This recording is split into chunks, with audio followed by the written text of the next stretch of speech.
And then I get the call, my buddy Ernie from Viroqua. I completely forgot. I'm like, oh my God, that's right. I'm doing some stuff with Ernie this morning.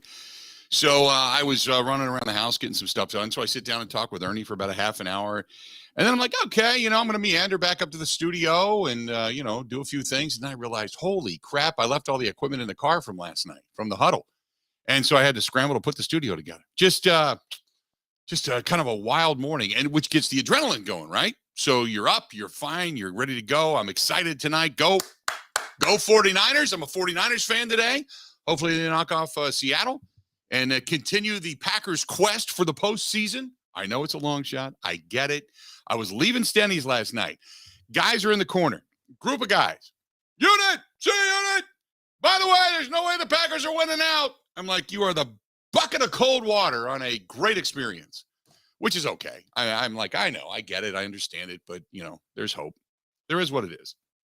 So anyway, long story short, got up, ran around this morning, did a few things, got some stuff done. And then today, I cannot wait for the end of the day. And I don't mean because I want to get over with the show because I love talking to you. But my point is, later this evening, I've got a whole list of things. I just haven't done a bunch of stuff around the house since the party. I kind of cleaned up and stuff, but tonight it's going to be the bar floor needs to be the best way I could possibly describe it is blown up. Maybe a bomb of some sort can come in and just blow it up, and I can start over. It needs to be cleaned desperately. So because it's black. It's dirty black. It's drink spilled, dirt brought on them, the whole thing. So tonight it's pull up everything off the floor, pull up the rug, pull up the mats, the whole thing, completely clean the bar floor. It's my first thing. Completely clean it up. Restock everything because it's down to nothing. Restock everything. And then about 7-ish, you go, a little bit of dinner, probably a beer or two. And then I'm going to sit back, relax, and watch the game tonight. I'm excited. Ben, Kenny, how you doing today, man? Well, it's a Thursday. I want to know when you have a good day. When you get up and you come in and you're like energized and you're like, yeah, let's bring it on. I'm ready to produce my ass off today. That type of thing, I mean, bowl season starts tomorrow. Okay. I'm excited for that. Yes. We have Kenny and Heilprin tonight talking Luke Fickell and the Badgers. Right. I'm masking now my you excitement. Get geeked up when you go to Monk's. You walk through the door and there's an ovation and people are doing the wave and they're throwing underwear and panties and food at you. And Zach's over there going, I can't believe they're doing this. And then you're over there just saying, yeah, bring it on. Kenny and Heilprin, my name goes first. You get pumped up for that show, right? Yeah, but I'm anti-wave. If people start doing the wave, I'd leave. Well, maybe they're just waving at you. Oh, yeah. No, I'd be in for that. Listen. I'm masking my excitement because the weather outside stinks, and that kind of dictates how I feel. Yeah, it was. Now, how much snow did you get in Madison? Apparently a good amount. Schools were allegedly canceled today. Really? The roads weren't terrible, but I did wake up and there was a lot of white. Okay. Here, maybe an inch. More rain than anything. As a matter of fact, I told the plow guy, hey, it's going to be in the upper 30s today. Don't even bother coming to my house. I mean, there's nothing there. So it'll be, and what doesn't melt, I'll go out and shovel myself. It's no big deal. So maybe I'll get a little bit of that done. But yeah, there's not much here. It poured last night. I mean, poured down rain last night. I was laying in bed and I could just hear it beating on the windows and on the patio door at the end of the bedroom. And it was just, man, it was pouring down rain. And obviously for those, I did not think that little doodle that I had on the Facebook fan page, that little doodle of the radar, I didn't think, I thought it was a funny quip, it doesn't look like Mother Nature to me. You'd have to look at it to know what I'm talking about. I didn't think that. Certainly, if you have a huge package. Right? I didn't think that little doodle would draw the amount of laughter. Yes. I mean, the couple people I sent it to, like texted it to, buddies out of town, they're cracking up. They're like, oh my God, So, and I can't tell you what all they said, but it was funny. It was guy locker room stuff. It was funny. And then there's always that group of about 10 Karens. And I don't want to say Karen in a negative light to the point that I offend every woman that's named Karen out there. But that has become the quip for somebody who is overly guarding of what is right with the world. People just going off. And I'm like, it's a joke. First of all, it's not real. It's like they're running for cover, like they're hiding their kids' eyes, running to the basement as if some male genitalia is coming to their house to drag across their roof or something, It's just like, I mean, Bill, your drawing was very specific. It was funny. I admit it. It was accented. It was very humorous, and it was a guy thing, and I get it. I just didn't realize that there'd be a couple people out there that would go nuts, but I'm like, you know what? The heck with it. It's funny. I like it. I'm going to, my page, I'll do what I want. So anyway, that was last night. So I get up today. Today's all good. Packers back in the practice field today. So we're going to hear from teams, coaches, all that kind of good stuff. So that's coming up a little bit later on today as well. In the meantime, tonight, we all, I would assume, are going to become, I know it pains us. I get it. I know it pains us, but I think we're all going to become 49ers fans tonight. Correct me if I'm wrong. As the 49ers, if they get the win, then it gives the Packers a yet another step closer to being able to actually get themselves in the postseason. So we're gonna do that. Got Andy Herman of the Pack a Day podcast coming up here in less than an hour. Charge is back again this week. People heading into the postseason when it comes to fantasy football. So get your fantasy football questions in now, and I'll try to start writing them down so I get to everybody. But we got that coming up. We got our NFL picks today against the spread. We got that coming up. Picks sure to go wrong. How am I doing, by the way? How did I do last week? We both went 2-1, so you have a commanding 4-game lead. Ooh, 2-1. So I was already 3 games up. So what am I? 5 games above 500 now? 5 You're picks? 4, 22, 18, and 2. Okay, there you go. Not a bad. Funny if you're down that primrose path. So we got that going on. So we're gonna do that. The board signing off, by the way, the Big Ten making the announcement last night, which was weird because we already knew this was happening. And I had to think for a minute. I was driving home. Now, let me say this, kids, for all the Karens that are out there, do not read your texts and drive. Don't do it. It's a bad thing. But I did this last night. Pouring down rain, leaving Stenny's. And it was when I was taking the equipment out, I'm wearing one of those like North Face vests. And it's, they're puffy, they're warm. You wear them in the wintertime, but they don't have sleeves. So I'm wearing one of those vests, and it was pouring so hard I had to take the vest off because I could literally wring it out when I was just, and I had maybe a 10-foot run from the building to my car to put the equipment away. It was pouring. So I get in the car's all steamed up. I'm driving up the street and my phone is buzzing. And my buddy said, "Hey, did you see this?" Now I'm thinking it's breaking news. This is something we already knew. We knew UCLA was coming. Okay. We knew this was happening. So I'm reading it and I thought it meant Cal, not, UCLA. I thought they were talking about Cal. I'm like, they brought Cal in? Are you kidding me? And so now I'm texting my buddy. I said, "Can you believe this?" He's like, "What are you talking about?" And then I had to go back and reread it. Now that I'm at a stoplight, I'm rereading this thing. I'm like, oh, okay. This was kind of old news, wasn't it, Ben? It's just the fact that they just finally signed off on it. Yeah, there was a lot of politicking, a lot of BS. I don't think it was ever going to be blocked. I just think for the sake of pushing back, the Board of Regents in California tried to stop it, but then most of them voted for it. It was weird. It was just all politics. Yeah, it was a strange scenario, if you will. But it all of a sudden comes out, and I'm like, okay, great. I'm good with that. So there you go. So UCLA, finally officially signs off on stuff, and that came across last night and everything. So there you have it, but nothing major.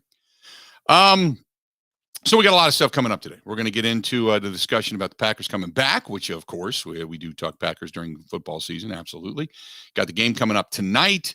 Like I said, Andy Herman of the Pack a Day podcast coming up, fantasy football today, our picks today.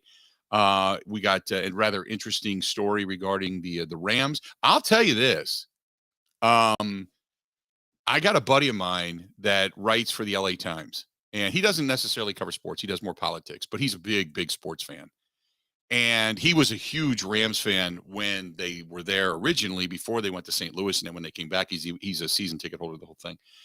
And he's texting me last night. He was texting me really late last night because I didn't respond to him until this morning. But he's texting me and he's like, this relationship between Baker Mayfield and the coach, this McVay guy's got it going. They're going to be there.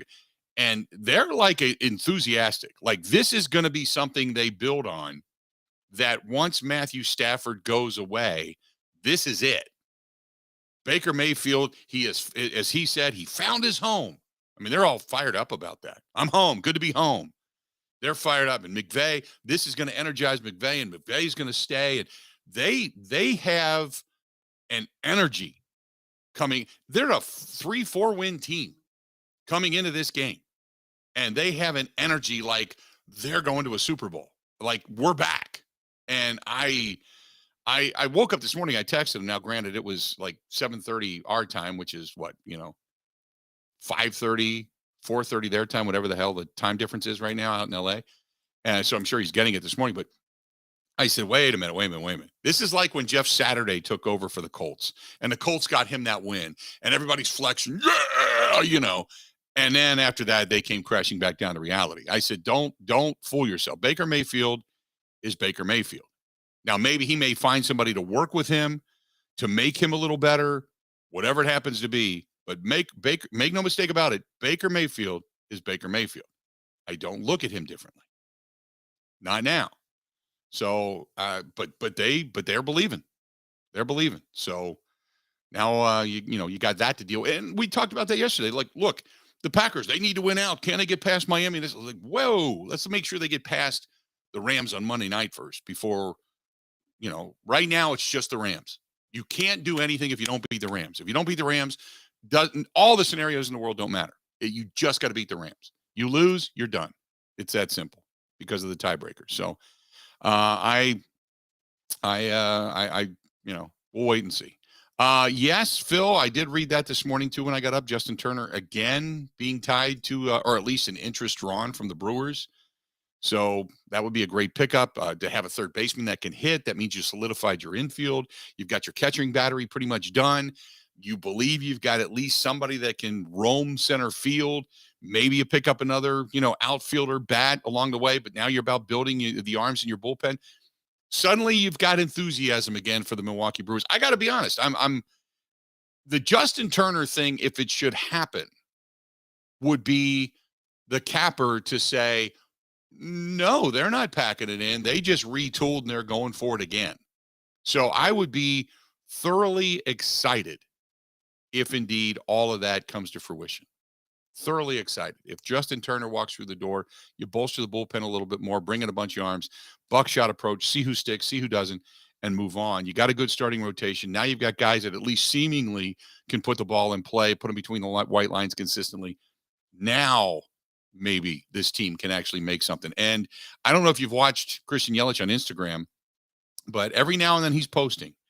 And one of the themes of his posts has been, I'm working out, I'm getting bigger, I'm getting stronger. He looks thicker because this past season, he looked like Gumby. He was thin, he was lanky. He's always been that way, but he was really thin. And he looks, at least in these videos, he looks thicker. So maybe, knock on wood, maybe Yelich can come back and actually do something other than be the $29 million paperweight. So a lot of good stuff going on there, too. 877-867-1670, 877-867-1670. That's the phone number to get a hold of us. You want to find us on Twitter at Bill_Michaels, at Bill_Michaels, at Ben Z. Kenny. If you want to get a hold of Ben and give him grief about whatever it is that's ailing him today. Then you can also get a hold of us via Facebook. Go to facebook.com/The Bill Michaels Show. Find us on YouTube under Bill Michaels Show. Same thing on Twitch TV. You can email the program, thebillmichaels@gmail.com. The website where everything is there as we continue to upgrade the website. I don't promote it enough, because it was kind of like, we got to get some things together. Well, now they're getting stuff together, and the IT department doing a fantastic job. So now go to the website, thebillmichaels.com. That's thebillmichaels.com. Find us there. So much more. So many ways to consume us. You've got the podcast, the Apple podcast, Spotify podcast, Google podcast. Find us there as well. Good stuff. We're going to go ahead and take a quick break. Stay tuned. Got a whole lot more of the Bill Michaels Show. It's coming up right after this. Covering Wisconsin sports like a blanket. This is the Bill Michaels Show on the Wisconsin Sports Zone Radio Network. Wisconsin isn't snobby, snooty, or pretentious. It's Midwestern charm at its finest. And that's exactly what Forgotten Fire Winery in Peshtigo is all about. Fun in a bottle without the attitude. You can find their full wine and cider lineup in their tasting room or in liquor and grocery stores throughout the state. The winery is a great place to get away for wine and cider tastings, great live music, and private events all year long. Remember, any time is a great time for Forgotten Fire wines and ciders. Wisconsin wine made from Wisconsin people.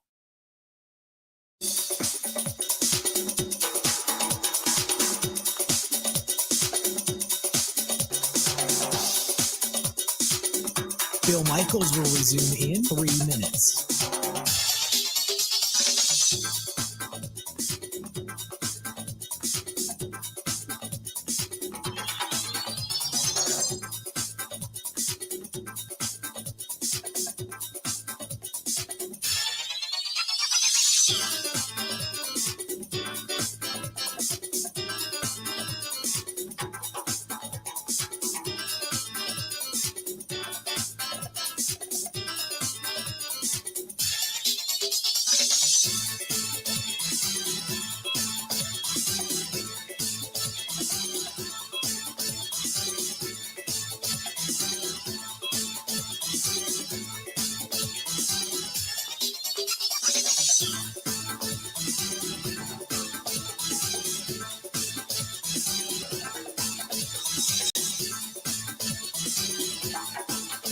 Bill Michaels will resume in 2 minutes.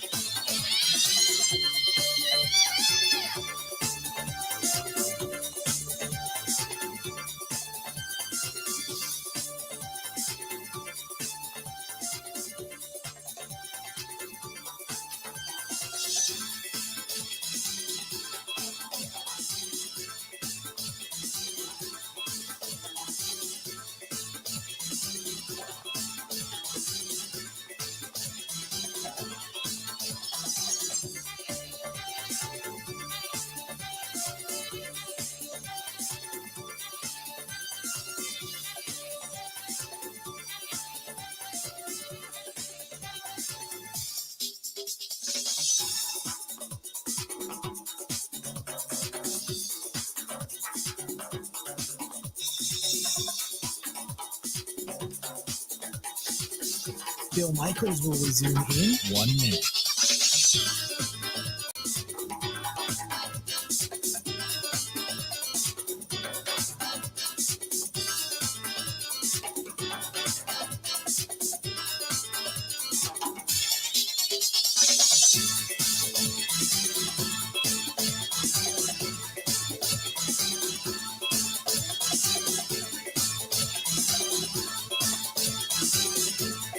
Bill Michaels will resume in 30 seconds.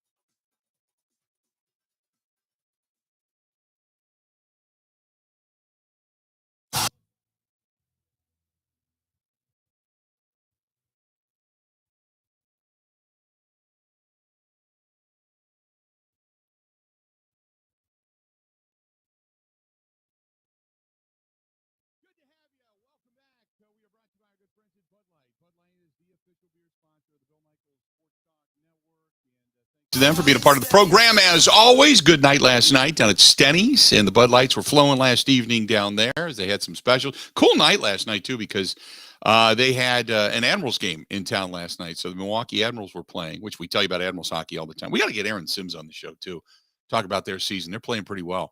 But we were down there last night. They were running the Bud Light specials, and people were coming in and catching. I tell you all the time about going to Stenny's and getting the shuttles. So people were coming in, grabbing a couple of Buds, doing the cheese bread and the wings, and they were high-fiving and then heading back out the door. And it was a good time last night. A lot of fun. And thanks to our friends from Bud Light for being a part of the program, as always. And thanks to the staff and management down there at Stenny's as well. Matthew says, is it spring yet? No, not spring yet. Not spring yet. I'm looking forward to it, too. And believe me, I am a warm weather person, but nope, not spring yet. Not yet. 877-867-1670, 877-867-1670. This is from Jim. Jim says, hey, Unit, with this newfound relationship between Sean McVay and Baker Mayfield, does this make them a better team or just a team with a lackluster quarterback on it? That's a great question. This is what I was saying earlier. Yes, you're right. It's let me ask you this. Ben, if I were going to start a team right now, this is that stupid hypothetical that I hate, but I'm going to ask it anyway. Oh, I love these. Would you start your team with Baker Mayfield or Brock Purdy? Oh, ew. Neither. Jordan Love. That's not the choice. Probably Brock Purdy because I won't have to pay him. Yeah. Probably ever, right? Where maybe I could draft a guy. Baker Mayfield is at the point in his career where he does make some money. And I like we've seen him. He's been on 3 teams. It hasn't worked anywhere. Yeah.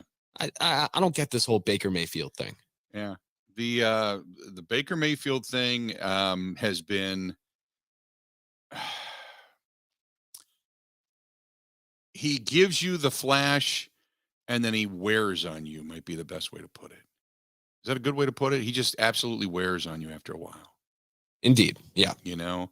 He also headbutts guys with helmets on. And I have to think that's unhealthy. That might be part of his problem. Now, by the way, when you say that, he headbutts guys with helmets on, he's not wearing a helmet. Correct. And he does it he does it violently. Yes, he does.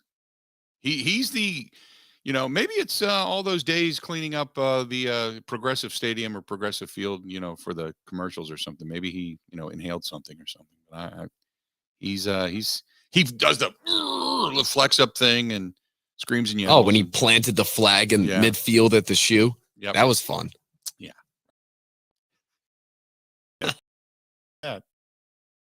But look, Baker Mayfield is what he is. And I think he can give you flashes. I think he can win you games, but I think as easily, probably if not more so, he can lose you games with stupidity, with the overestimation of his own talent. And sometimes being a good quarterback in the National Football League is simply realizing what your limitations are. Going back to the Dirty Harry, a man's got to know his limitations. To be a good quarterback, you have to know what you can and can't do. You got to believe in yourself, don't get me wrong, but you have to understand what your limitations are. And I don't think he does. We have seen him far too often try to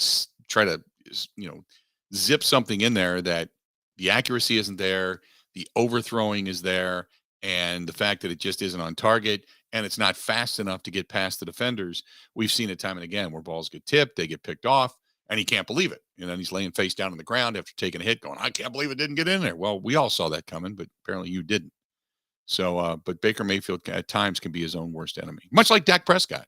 Only difference, Dak Prescott doesn't fall on the ground, scream and yell, But 877-867-1670, 877-867-1670. Find us, hit us up. Coming up today as well, some interesting stuff regarding we talked about Major League Baseball. There's this whole thing about this year, will it be different, shift and all that, no shift, and how much better will guys be? And is it fair? Do the record books need to reflect post shift? Do the record books need to reflect post steroids?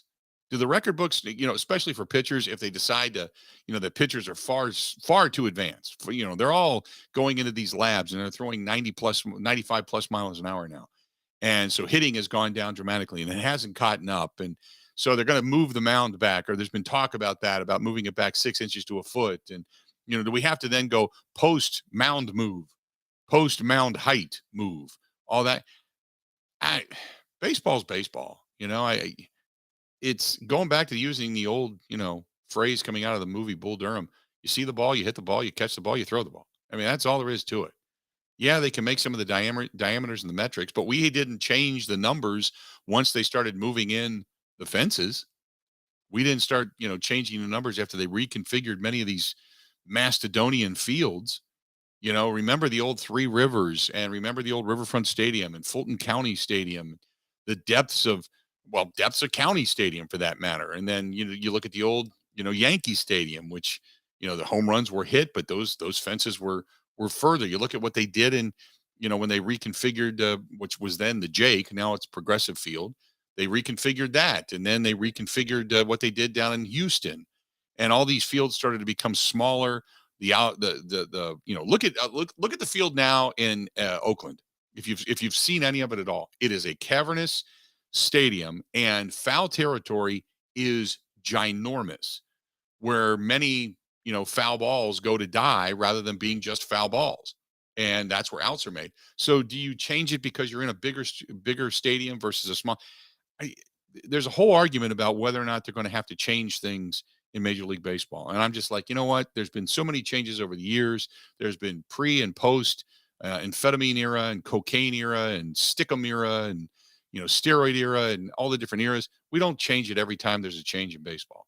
So no, you don't change it. You just roll with it. You see who excels in that particular era, and that's who sets records, and that's who gets into the hall, and that's who performs well and gets contracts, and those who don't. And there's just so much consternation over what we should and shouldn't do regarding the record books. It's like, who cares? Just play the damn game. Make it exciting. Hopefully the fans enjoy it. Hopefully people come back to the ballparks. Hopefully baseball thrives and survives and gets past all of this. And it's just, there's so much like anxiety over Major League Baseball right now. And it's the offseason because of the $1.5–2 billion that have been spent and the game's out of control. And that I agree with. But the rest of it, who cares? Does it bother you, Ben? Does it keep you up at night? No, not really. I think the key to baseball more than anything is context, where when a guy hits a certain amount of home runs in the dead ball era, we know how amazing that is. We can compare it to today and say, oh, Franmil Reyes on the Guardians hit 40, but it's not as impressive. I also think a variable that no one ever talks about is when they changed the stadiums. Like you go back to the Vet and all those multi-purpose, bouncy turf stadiums. The game was played differently because you could be fast and the ball bounced forever. And it was weird. When they went to the stadiums we have today, the strategy changed. And the pitchers and grip it and rip it and all that stuff. But things change so often to change how the game is played and the complexion. So, I think context is key. So we got that. And then yesterday at the owners' meetings regarding the NFL out in Arizona, or in Dallas, excuse me. There was the discussion about Daniel Snyder, a little bit of that, and the fact that the NFL has come under fire. Jim Irsay saying he still wants more information before making a call to oust Daniel Snyder. I gotta think. You know what? I'm going to hold this for the other side of the break. Stay tuned because there's something that is it's what's not. Again, I always look for what isn't being said. It's what's not being said. And there's a big red flag that's going off here over some of the comments made by Jim Irsay. And I'll tell you what they are when we come back. Stay tuned. Got a lot more of the Bill Michaels Show coming up. This portion of the program brought to you by Wisconsin Harley-Davidson. If you have a Harley lover in your life, and we all do, right? It's a riding state. It's what we do. It's what we enjoy. Somebody who does. You got a Harley lover in your life. Wisconsin Harley-Davidson. Go to wishd.com. That is wishd.com. And whether it's clothes, T-shirts, hats, whatever, leathers, to keep you warm, parts, accessories, something cool for the bike, whatever it happens to be. Or they do a lot of craft stuff from local crafters in the area as well. And you can check on that also at Wisconsin Harley-Davidson. Go to wishd.com. That is wishd.com. Covering Wisconsin sports like a blanket. This is the Bill Michaels Show on the Wisconsin Sports Zone Radio Network. Oh, ho, ho! I need new windows. Baby, it's cold outside. So where do I go? Ho, ho. Come on, Santa. Go to Pella Windows and Doors of Wisconsin. Now is the time to replace your leaky windows and doors. You and Mrs. Claus can get your new windows while putting no money down, no payments, and no interest for up to 24 months. Unwrap this gift now, but pay for it 2 years later. More jingle that stays in my pocket. That's right, Santa. Plus, our elves install year-round and in as little as 1 day. Pella offers lines in luxurious wood to fiberglass and vinyl. Why not make a New Year's resolution today? That's the spirit, Santa. Hella no, pay later. Ho, ho. Absolutely. Put no money down, no payments, and no interest for up to 24 months. But you have to hurry. Offer ends December 31st. Schedule your free consultation today at PellaWI.com. Sure, Mr. License show for details.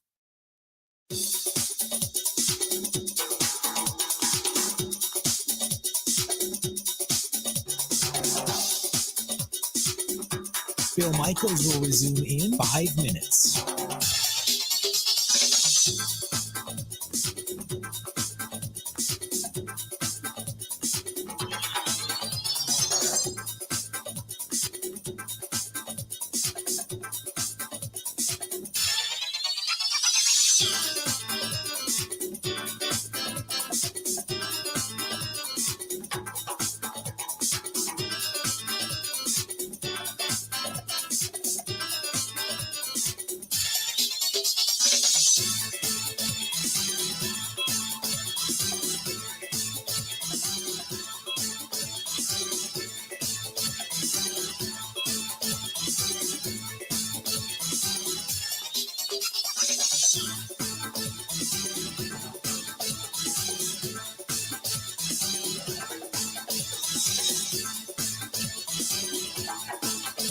Bill Michaels will resume in 4 minutes.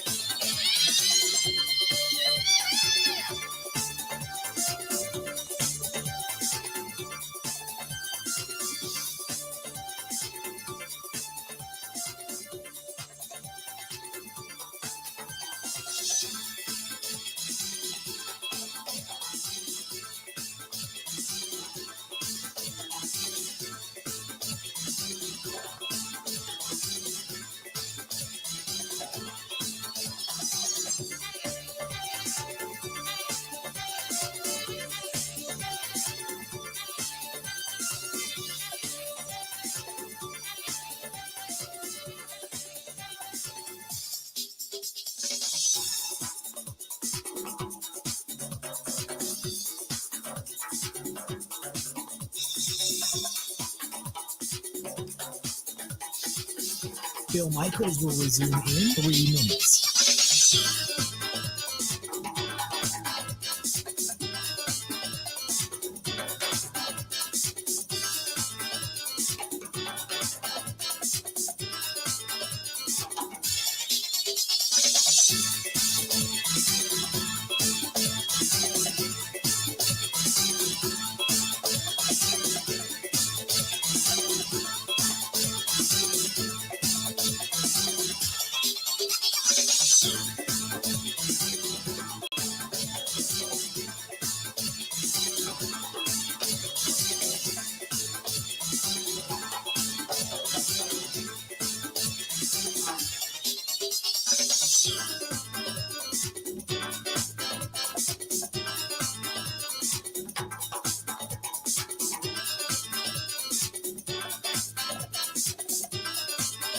Bill Michaels will resume in 2 minutes.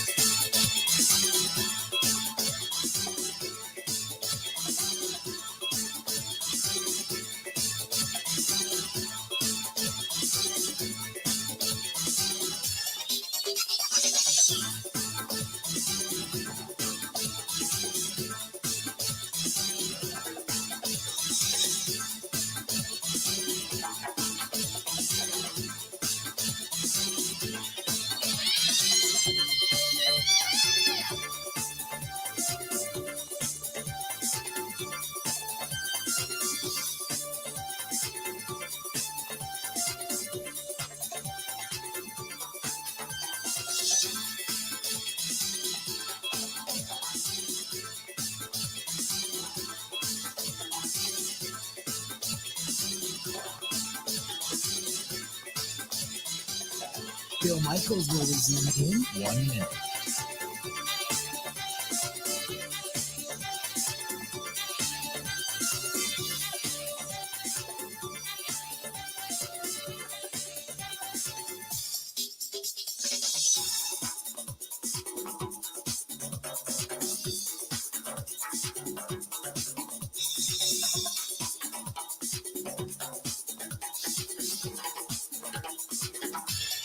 Bill Michaels will resume in 30 seconds.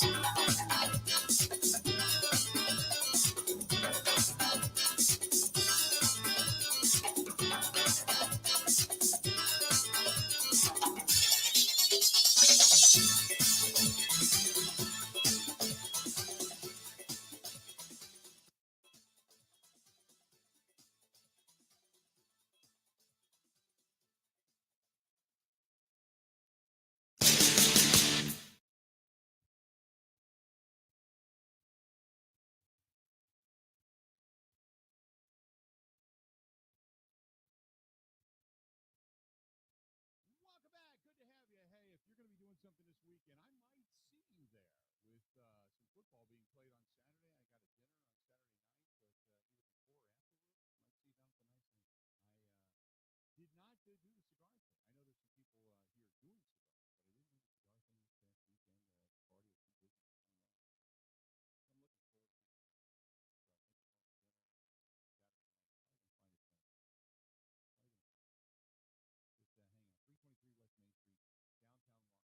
weekend. Party was too busy. I'm looking forward to it. So I think we're going to dinner Saturday night. Probably going to find a tent. Just hang out. 323 West Main Street, downtown Waukesha. Music, really good music down there. Different set of bands, all kinds of stuff. A couple of acoustic duos, full band, jazz band, blues band, rock bands, whatever it happens to be. Good stuff. From our friends at beniceash.com. That's beniceash.com. Again, 323 West Main Street. And as they say, get your ash in here. Something that is not here today. And Jim Irsay doing a, kind of an impromptu presser with just a gaggle of reporters around him while he's in a golf cart smoking a cigarette, which is rather funny looking. But Jim Irsay said yesterday he's not ready to oust Daniel Snyder as the owner of the Washington Commanders. Wants to discuss it with other NFL owners. Said a couple of months ago that there was merit to removing Snyder and was kind of adamant about it, saying, this is not good, this is blah, blah, blah. And he said, now I'm not ready to vote him out. I need to hear more. What? What does that mean? You're gonna listen to that, say to you. Well, you might not want to lead the charge. You might know that there's some things that Dan Snyder may or may not.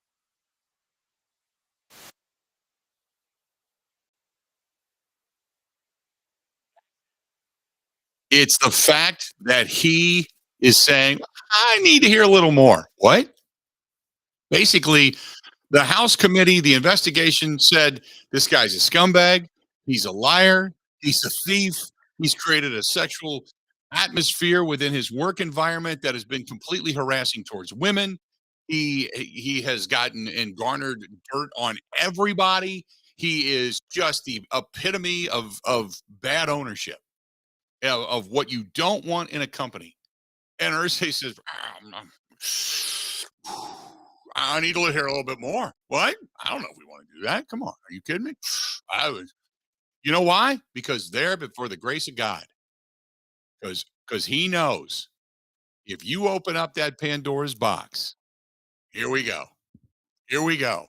It's open seat because Daniel Snyder on the way out, you know what he's doing.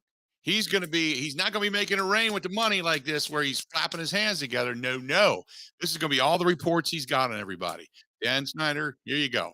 Jim Irsay, boom. Jerry Jones, boom. Davis, boom. Here you go. We're going to Haslam, boom. Everybody. Stephen Ross, boom. Got everybody. He's got everybody. That's why they don't want to oust him. That's why. Commissioner, boom. On the way out the door, he is going to take it all right down the crapper with him. That's what he plans on doing. So Irsay saying, well, we need to hear a little more. It's like, what more do you want to hear? What what do you need to know? Short of having a dead body in his desk, what more do you need to hear that this guy's a scumbag? You know? Come on. And that's what that said to me. The minute I heard that, I went, okay, here we go. Here we go. Everything Daniel Snyder said about digging dirt on everybody and private investigators and people following them around. And yeah, it's all true. It's all true. It's all they're trying to stay above the fray, and I hope to God the media doesn't let it die. But they're trying to shove it away, going, well, we need to discuss, we need to hear more, we need to find out a little bit more about this particular situation. And we're all sitting here in the media going, what? What do you mean? You know? What is he? What did you do? What did you do that you can't say this guy's a bad dude? We got to get him out of here. Is there because Irsay's in Indiana. In Indianapolis. Now, Indianapolis is a burgeoning metropolis, and I've always said that should just be called Championship City because it's just so good for hosting championships. But did he venture off, say out into Greensburg, or did he go up to South Bend, or is he like in Amish country in Rushville, Indiana, and they've got a picture of him dressed in an Amish suit with a sheep wrapped around him? Is that what Daniel Snyder got the pictures of? Because how do you not get rid of this guy? It's amazing. So that came out of the owners' meeting. Yeah.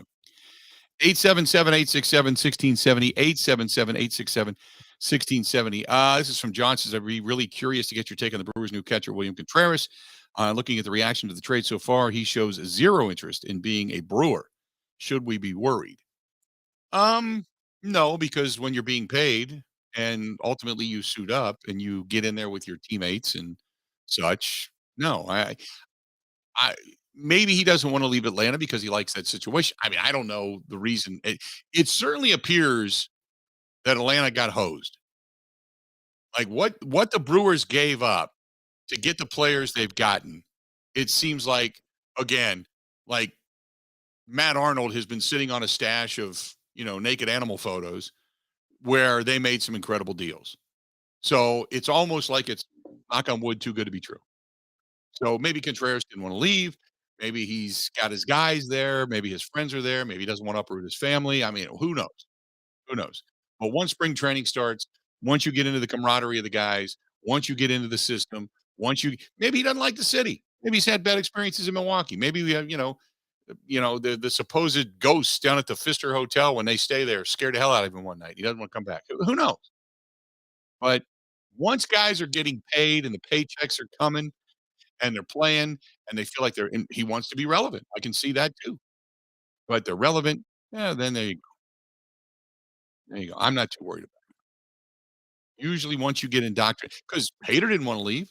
He didn't want to go to San Diego. He didn't want to, and he showed it early on. He didn't want to be there, right? And then all of a sudden, he's the guy closing it out in the postseason, pumping the fist, screaming and yelling, flexing up. Yeah, he was all into it then. He may still miss Milwaukee and his friends, but he's moved on. Guys move on. It happens.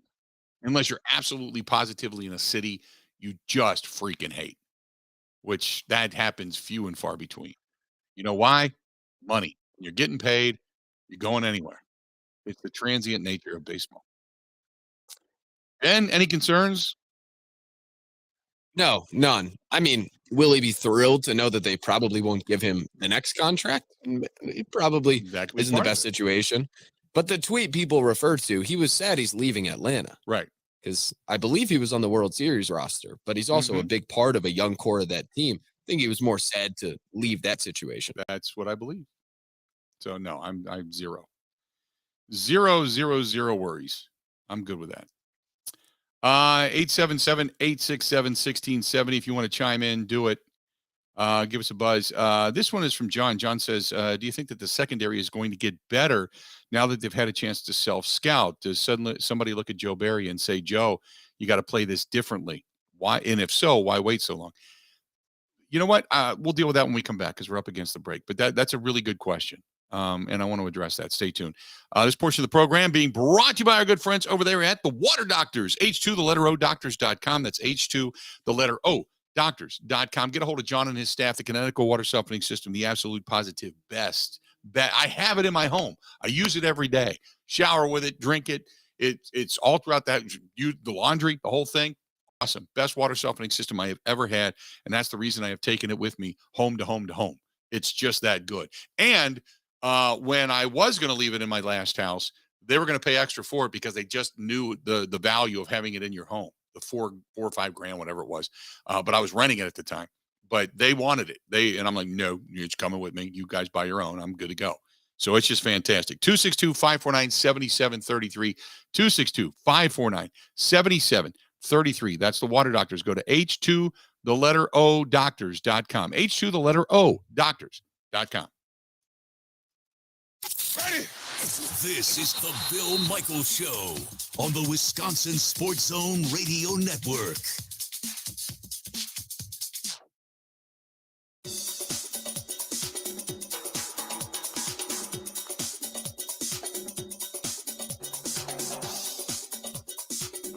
Bill Michaels will resume in 3 minutes.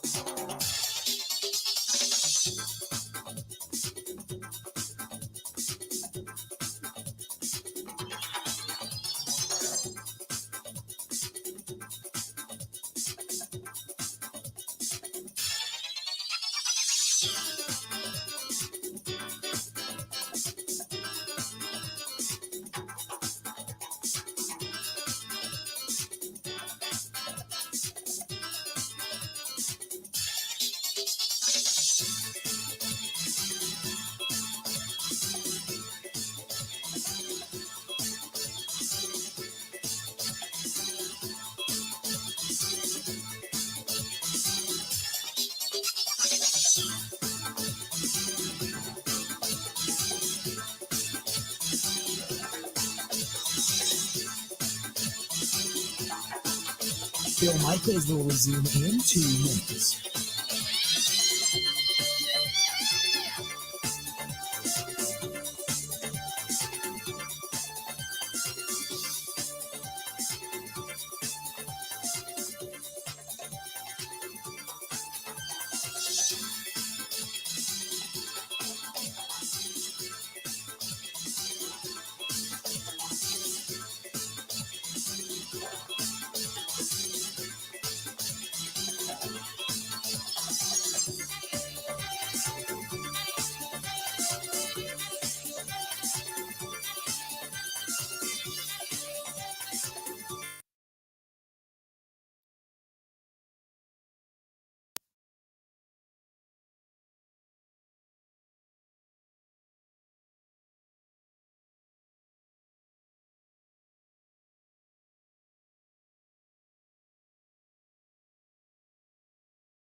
Bill Michaels will resume in 30 seconds.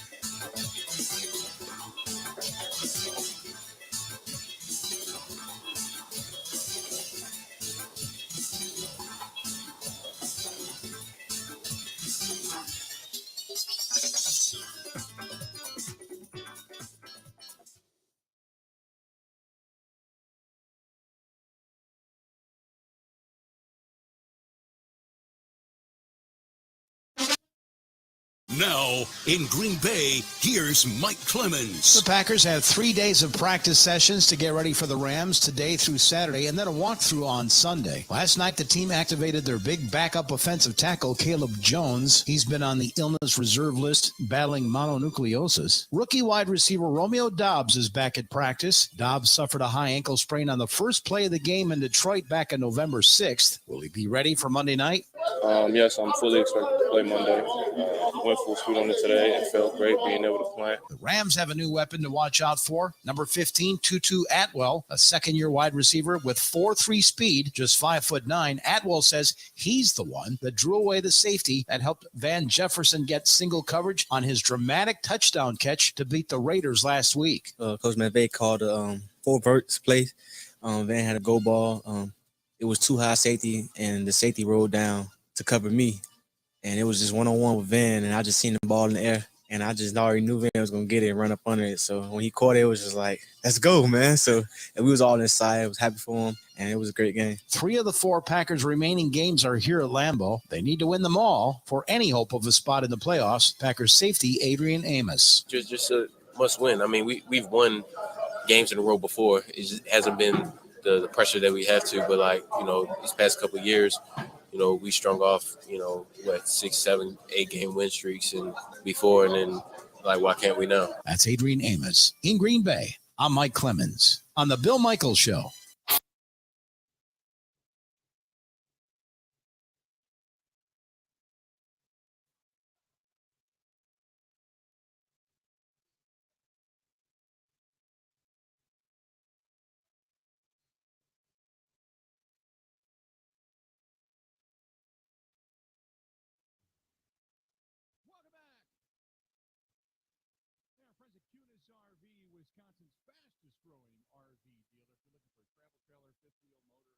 Camper van, whatever it is, check out our friends at Kunes, Kunes. Go to KunesRV.com. That is KunesRV.com. And whether it's service, and even this time of year, they have great showrooms if you have a camper in your life and you'd like to maybe pick up that Christmas gift or a gift card. Kunes has it all. Go to Kunes, Kunes, KunesRV.com.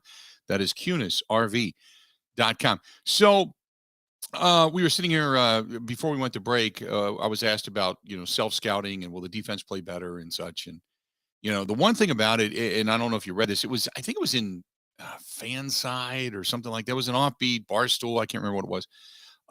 Disappointing season for the Green Bay Packers, as we all know. But they are the 4th worst defense. They've given up the 4th most big plays this season.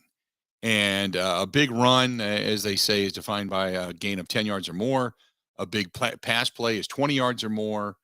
46 explosive run plays. 38 explosive pass plays. Now, this is the reason you have such a cowardly defensive coordinator. Because he doesn't believe in the guys, and I think the guys don't believe in him. It has been stated where players have said, yeah, they, want to do this and want to do that. Jair has talked about kind of doing his own thing. They're trying to get everybody on the same page, but guys don't believe in this. Whatever it is he's running and selling, they don't believe in it. Okay. So they're kind of doing their own thing. And when you do your own thing, you leave gaps. But what's most concerning, it's one thing when you're getting it over the top consistently. Okay. But many explosive plays, 40 yards downfield. That's not it. It's outs, crossing patterns, and such, where it's just guys are out of place and unbelievably poor tackling. I mean, craptastic tackling. And so when you go to self-scout, when you're sitting here, first of all, this is something that should have been done week 3, week 4, week 5.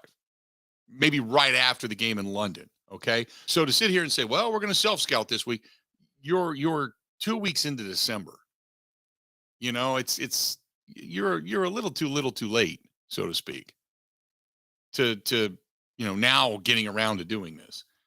But that being said, you hope that with this modicum of light at the end of the tunnel, that if you can grasp that light, hang on and get there, you might have a shot.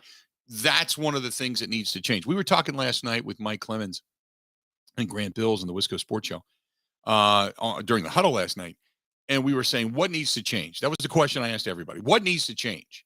Well, we talk about Romeo Doubs coming back, and Doubs was gaining the trust of Aaron Rodgers.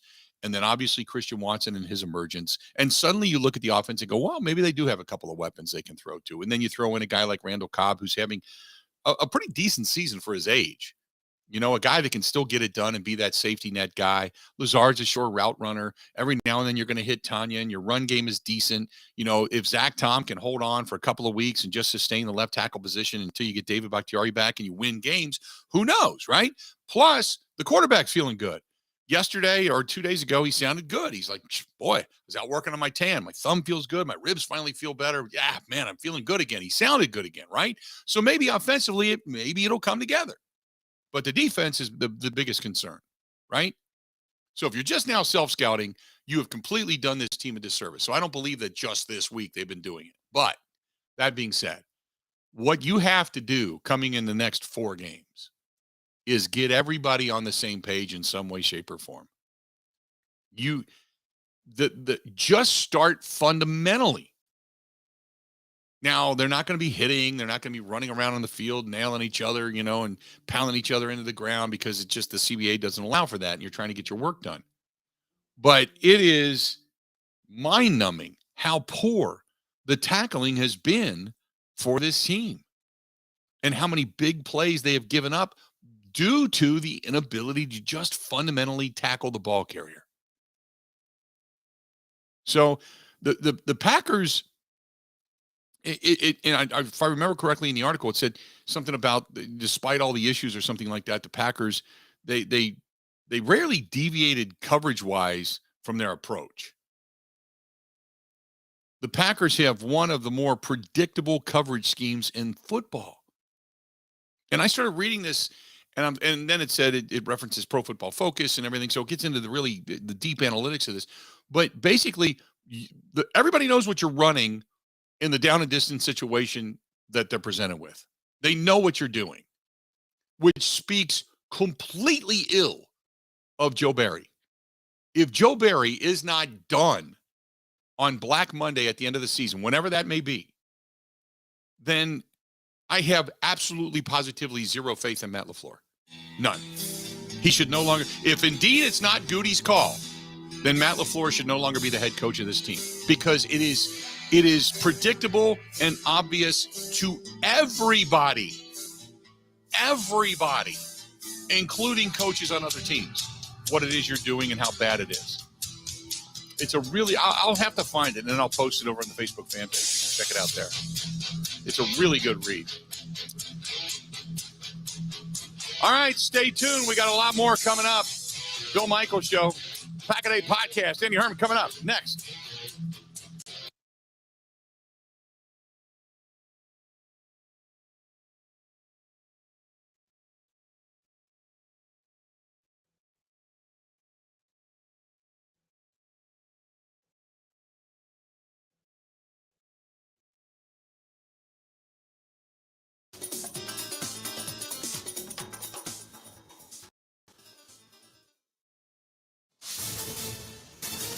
This is a Wisconsin Sports Zone update. Wisconsin football has landed its 4th commitment already this week. The latest, a 3-star linebacker out of Connecticut, Christian Allegro. He announced his decision yesterday on social media. Allegro is rated as the 85th best linebacker in the country and the 7th best player out of Connecticut. His commitment gives Wisconsin 12 in its 2023 recruiting class, which is now ranked 57th in the country and 12th in the Big Ten. To the NFL, the Green Bay Packers are off of their bye and turn their attention to the LA Rams. Here's more from running back A.J. Dillon as they return to practice. We have a good opportunity in front of us, and so just taking it one game at a time, and we all understand the urgency behind these games, so making sure that we're all dialed in, all on the same page, and I guess not like conserving anything, just going all out as much as we can and playing together. The Packers host the Rams at Lambeau Field for Monday Night Football. Rural Mutual Insurance, keeping Wisconsin strong. If you're interested in a rewarding career with a strong Wisconsin company, Rural Mutual Insurance is looking to add to their growing team of successful employees and agents. Apply online today at ruralmutual.com/careers. Rural Mutual Insurance, keeping Wisconsin strong. Wisconsin basketball will host Lehigh tonight at the Kohl Center. Greg Gard talks on his matchup with the Mountain Hawks, who sit 4-4 on the season. I don't think they played as well as their potential to this point. Just watching them on film and knowing kind of their their history. I think it's a team that's expected to do really well. Colgate's picked to win the Patriot, but Lehigh was second in the preseason poll. So it's a very good team that maybe hasn't hit their stride yet. Tip-off is tonight at 6 o'clock, and finally the Milwaukee Bucks are in Memphis to take on the Grizzlies at 7. For the Wisconsin Sports Zone Network, I'm Ebo.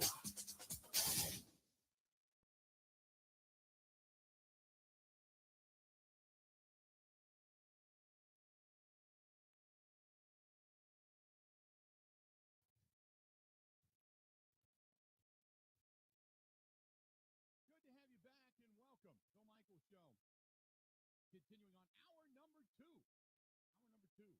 By the way, I did find that article on the Packers defense. So if you want to read what I was kind of referencing regarding Joe Barry and the Packers defense and the explosive plays, it was on Fanside. So I grabbed the article. I posted it over on the Facebook fan page if you want to take a look at it. So you can find it there. Go to facebook.com/The Bill Michaels Show. And you can track it down. Joining us now on the hotline, our friend Andy Herman of the Pack a Day podcast, at Andy Herman NFL over on Twitter, at Andy Herman NFL. Andy, how you doing? Hey, Bill, doing great. Thanks so much for having me. So I was going through this article, and it was Fanside that I was referencing. I don't know if you caught it or not, but they posted an article about the explosive plays, both running and passing against this Packers defense, the predictability of the Joe Barry defense. It's far too late in the season now to really start self-scouting. But if you learn anything during the bye week, it's about maybe what you should or shouldn't be doing as you have 4 games remaining, all of which you have to win. And there is a scenario that can still find you into the postseason. So give me your thoughts as this team comes back. Not necessarily, we'll talk about the offense in a minute, but talk about the defense and what needs to happen for this team to have success. Like you said, I don't know that we can solve that in a bye week, much less a radio segment, Bill. There's a lot that's gone wrong. I'm old enough to remember the offseason where we were hoping and expecting at least a top 10 defense, if maybe not better than that, and that certainly hasn't come to fruition. I think with any defense, it's going to start with your up front, your defensive linemen, your edge players, and something that the Packers have struggled with, whether it's been under Mike Pettin, the later years of Dom Capers, and now certainly with Joe Barry. I like to call it eating your vegetables on early downs. Everyone's got some really creative and fun third down pressure packages, and everyone likes to get all their defensive backs on the field and add a bunch of speed on the field. That's all well and good, but if you can't get teams into third and long situations, that stuff doesn't work very well. And as you mentioned, Green Bay has been giving up explosive plays on early downs, which again does not allow you to get into some of those third and long situations. And even against, going back against a game like the Philadelphia Eagles, Tennessee Titans, that's a team where they're consistently picking up 3, 4, 5, 6 yards on first down, making it second and short, third and short. And Green Bay doesn't get to put in some of their fun pressure package plays. So they have to start by eating their vegetables on early down, stopping the run. Kenny Clark, he had a better game this past game against the Bears, but his 5 weeks prior to that might have been the worst 5-week stretch of his career. And yes, some double teams are a part of that, especially with Rashawn Gary being out, and he's seen a lot of the extra attention because of that. But Kenny Clark needs to play better. The rest of the defensive line, they spent a first-round pick on Devontae Wyatt. Haven't got any return on investment on that really so far. Quay Walker, another first-round pick, struggles to get off of blocks in the run game. And without Rashawn Gary, you're playing undersized J.J. Nigbare at one of your edge positions. And what ends up happening is you just don't have the players up front. You have to commit an extra guy in the box, usually a Rudy Ford or an Adrian Amos. And that's allowing some of those explosive plays down the field as well. So it starts up front. Like I said, you got to eat your vegetables first, stop the run, get teams into second and long, third and long situations. And then even then when they get to that situation, we're seeing a lot of situations where Joe Barry's defense is playing, 3rd and 7, and they're playing 10 yards off the ball and giving up the 7-yard completions. And they just don't have the one guy like a Rashawn Gary that can get consistent pressure on the quarterback that, results in turnovers or, just forcing the other team to punt the ball. So there is a lot going on, and that we haven't even discussed all the tackling issues, Bill, the coverage issues, the coverage breakdowns in the secondary. It's been a mess. And like you said, it can't be 1 week thing where they just get everything fixed, unfortunately. That was going to be my next point is we can talk about, schematically getting things done. It's the will to tackle. I mean, sometimes it's just a matter of somebody has to do it or want to do it. And it seems like tackling, the fundamental of tackling has escaped them. But what I alluded to, and see if you agree, I looked at this and I said, well, wait a minute. I get it on one hand, you got to be in the right place at the right time. But if you feel like you don't believe in the scheme, like if your season is going down the tubes, if your offense isn't supporting you, if things are just going against you, it's human nature. You get a little down, which gives you that little quarter second to half second extra oomph where you take off a little bit, or your enthusiasm isn't there to propel you. That energy isn't there to propel you. So instead of putting a shoulder into a guy, you're grabbing him with an arm and he's breaking an arm tackle. So to me, the fact that it looked like this team was out of it, there wasn't much to play for, they were failing miserably. And because I can't believe Preston Smith, Devondre Campbell, the two new guys in Wyatt and Quay Walker. Obviously, Rashawn Gary was having a good season until he went down. But then you talked about Kenny Clark, Darnell Savage. You look at all these guys. I can't believe everybody dropped off the map and fell off the table at the exact same time. That's why I got to believe it's just they don't believe in the scheme, not in the right place at the right time, or they're just playing a half step slow. Yeah, so let's talk about the scheme for a second, because I think there's a correlation here. So in general, right, it's not like Joe Barry's running stuff that isn't different than other teams around the league are running. It's been very in vogue to play a little bit more of a coverage style defense, two safeties deep, and make team not give up explosive plays, those sort of things. Like every team around the league is running the same, man cover, cover one, cover two, cover three, cover four, and different variations of it. It's not like anyone's just sort of reinventing defense out there in the NFL right now. But you have to play a scheme that is going to fit the personnel that you have. And I think if you go back to the Minnesota game and really early in the season, if you remember some of the criticisms and critiques of Joe Barry's defense early in the season, and not that it's changed a ton, but this was a defense that was extremely vanilla, that was basically just trying to win with its, four guys up front, play coverage on the back. There was nothing unpredictable about it. There was no blitzes. In fact, I think they went a couple weeks without actually blitzing a single player on a play. They would have some five-man fronts where all five guys would come, but nothing that they would blitz from depth or anything like that. And it was a very passive brand of football. And a couple things. You have to remember that defensive players, just naturally, in their nature, are attacking-oriented players. They want to be the ones that are setting the tone, not the other way around. They don't want to give up 8-yard completion, 7-yard completion, and just go tackle the guy. They want to go make plays. And I think if you look at this defense early in the season, this was as vanilla and passive of a defense as you could possibly imagine. Joe Barry was hoping that his front four would get home on the quarterback and being able to stop the run up front. And then they would be able to just cover with guys like Jair Alexander, Eric Stokes, Rasul Douglas, their safeties, et cetera, on the back end. And to some extent, you understand the idea and the philosophy behind it, but then you have to look at your personnel. This is not a strong tackling group, specifically in the secondary. Darnell Savage's weakness is tackling. Jair Alexander hasn't been as physical and aggressive since hurting the shoulder last season.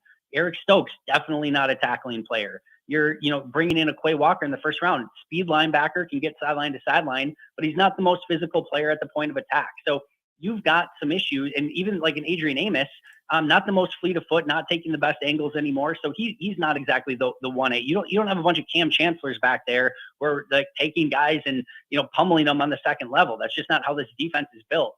So if you're going to put a defense out there that is consistently playing 8-10 yards off the ball and has to rally to the football and go make immediate tackles, that's not putting these guys in their strength. That's not what they do well. So you're putting them kind of behind the 8 ball. And then again, defensively, you as a player, you want to attack. You want to set the pace. Not a defense allowed those guys. So I do think at some point they're just like, this isn't the way that we want to play defense. Whether they checked out, I've never seen a game where they just quit on the game. So kudos to them for that, I guess. But you can tell that I don't think there's 100% buy-in either. So offensively speaking, by the way, we're talking with Andy Herman of the Pack a Day podcast. You can find him at Andy Herman NFL. So we've dissected the defense coming back. Offensively speaking, there's an optimism there. You get Romeo Doubs back.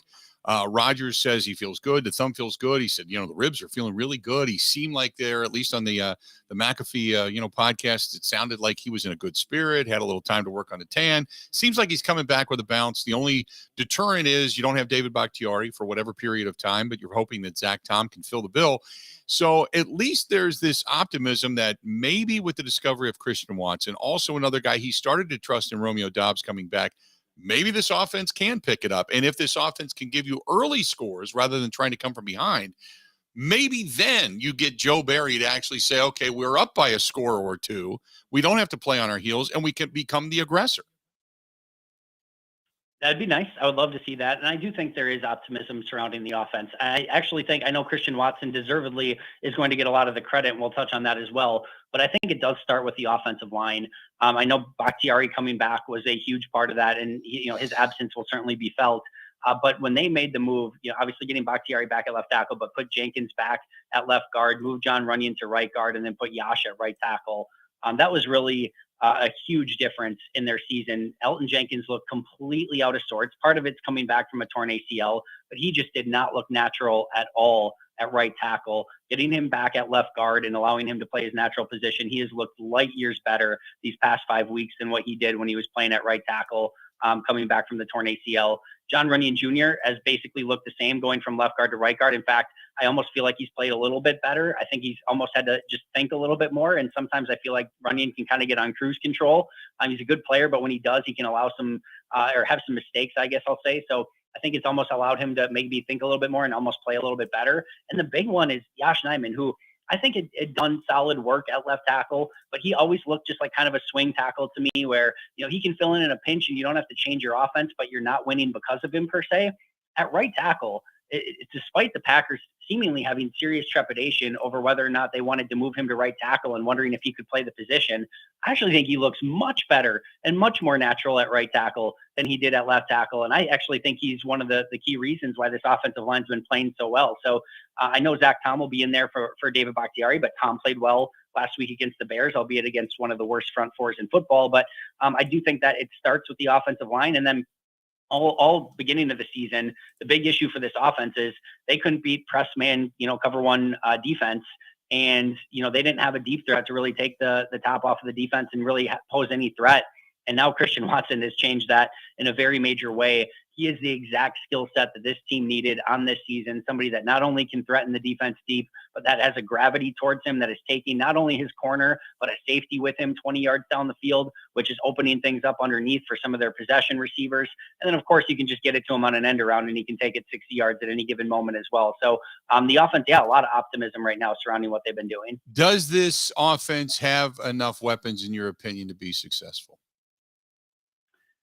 I think they really need a difference maker at tight end. I don't think Robert Tunyon's come back and had the same explosiveness coming off his torn ACL. But if you look at the wide receiver group, I think, the vision, if everyone was healthy all season long, I think is kind of paying off a little bit. I think you've got your explosive playmaker in Christian Watson. We're about to finally get our first glimpse of Watson and Dobbs really playing together. And I think if Dobbs can kind of be more of that number 2 guy rather than having to be the guy when he was in there earlier this season and allow Christian Watson to be the guy that's taking a little bit more of the coverage his way, I think that's going to open up Romeo Dobbs for even more explosive plays. And you've got Alan Lazard as your possession guy over the middle, guy that Aaron Rodgers trusts and can move the chains. And then you've got kind of your old established veteran in Randall Cobb who can play that slot position and still knows how to uncover in key situations. I like that group as a foursome. Obviously Jones and Dylan's playing his best ball over the last couple of weeks and certainly gets harder to tackle in December, January, cold weather, etc. I just think like I said, the offensive line's playing better. So I think they need a little bit more from that tight end position. But outside of that, I kind of like the weapons that they have right now. Before I let you go, special teams wise, I was sitting there last night and a few people bring up Mason Crosby. Now, for the most part, the field goals have been good. He's only missed 3. One of them was blocked on a bad snap exchange. Beyond 50, he hasn't had success. We all know that. But kickoffs, do you get that? Because I was bringing this up that some of them just look short. Some they just do. And there's others where they're angular. They're, the old coffin corner type of kick where they're using the sideline as a 12th man.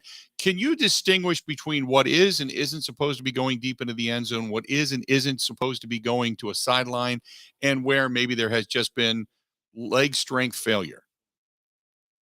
Yeah, so as you mentioned, a lot of the ones that are in the corner of the end zone where Crosby's trying to put a little bit more height on the ball, those are ones where they're trying to get it so that they can pin them deeper, hopefully inside the 20. They do have this is the first time they've had, really good coverage guys like a Dallin Levitt and a Rudy Ford and a Keyshawn Nixon and those type of players that, can help you do some of those things. So there are situations where they're trying to get, teams pinned a little bit deeper inside the red zone. But as you mentioned, there's times too where Crosby's just been a little bit short on his kickoff. So you can tell just the leg that he had earlier in his career is not there. The 50-plus yard field goal is not really a part of his repertoire right now. A little bit slower from, actual takeoff to contact on the ball. Just all of it's just been a little bit of a decline for Crosby. Still a solid kicker, but probably looking at the point this coming off season where they're going to have to start looking in another direction just for a younger kicker who is probably has a little bit more juice left in their leg. Good stuff as always, Andy. I appreciate it, and we will talk again as the season winds down, okay? Can't wait. Thanks so much, Bill. Thanks, pal. Talk to you soon. There you go. That's our good buddy Andy Herman of the Pack a Day podcast, at Andy Herman NFL, at Andy Herman NFL. Always good to get him on the program with us and chat a little bit. This portion of the program brought to you by our friends, Pella Windows and Doors of Wisconsin. Right now, no money down, no interest, no payments. Going into 2024. So this upcoming year, you keep the jingle in your pocket, you'd be good to go. That's our friends at Pella Windows and Doors of Wisconsin. I keep telling you about the door that I had put in the great room. The windows were already there, but I needed one more patio door. And I had one from Pella, and then the one alongside it was not from Pella. And I noticed last year that as it got cold, that room just couldn't keep up. It couldn't keep up with the heat. So, when I would set it at 70, it would always sit at about 64 to 65 degrees. It just flat out couldn't keep up. And so this year, just before the weather hit, Pella came in September and redid the door. They busted out the old one, put in a brand new one. First of all, it looks beautiful. And I know it's safe. It's got that toe kick on it that puts that pin in the door. So you can't open it. Even if you have a key to open it, you can't open the door. You don't have to stick a stick in there or anything like that. It's safe. And, being so far down and away from where I'm at upstairs at night, you love that. There's something that lets you lay your head on your pillow at night about that. But I go down almost every day, especially on a day like today where it's cold, it's snowy, and I go down there and I look and it's always at 70 degrees. It makes a difference. And you do your whole house like that, and suddenly your house is more economical. It's beautiful. It's more valuable. What reason is there not to get the doors and windows? At least to make a phone call. Call Pella, P-E-L-L-A, 855-PELLA-WI. Pella, P-E-L-L-A, 855-PELLA-WI, or go to PELLAWI.com. And right now, no money down, no interest, no payments. How about that? There's no reason not to call. P-E-L-L-A, PELLAWI.com, 855-PELLA-WI, or go to PELLAWI.com. This is the Bill Michaels Show on the Wisconsin Sports Zone Radio Network. This December, it's a cash avalanche at Potawatomi. Saturdays, you could get buried in up to 10 grand cash. Plus, all the unclaimed prizes snowball into a huge cash jackpot at the end of the month. Just play with your club card for a chance to win. Sure, presents are nice, but nothing beats cold, hard cash. Only at Potawatomi Hotel and Casino. More info at paysbig.com/cold cash. Must be 21 years old to play.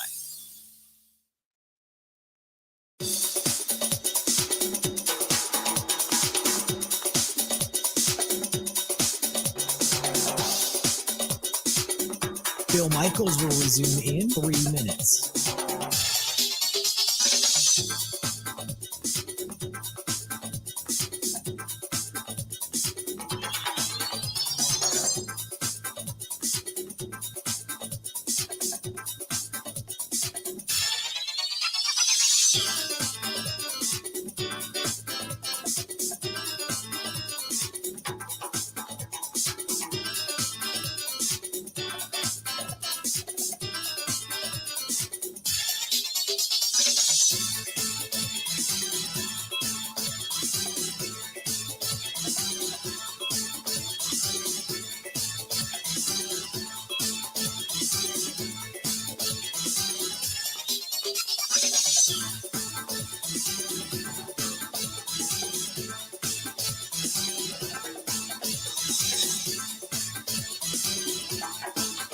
Bill Michaels will resume in 2 minutes.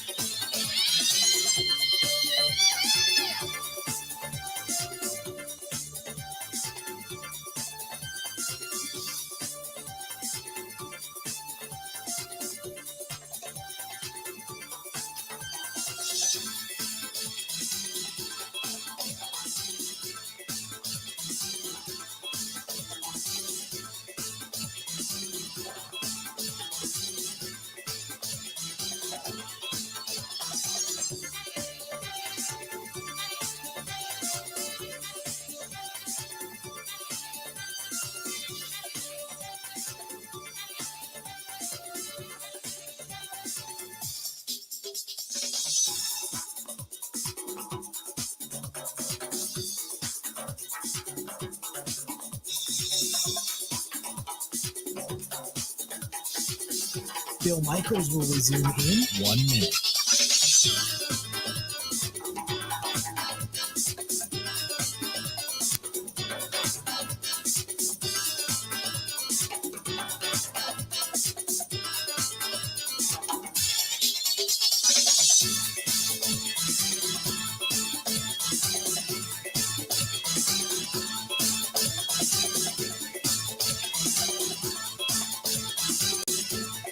Bill Michaels will resume in 30 seconds.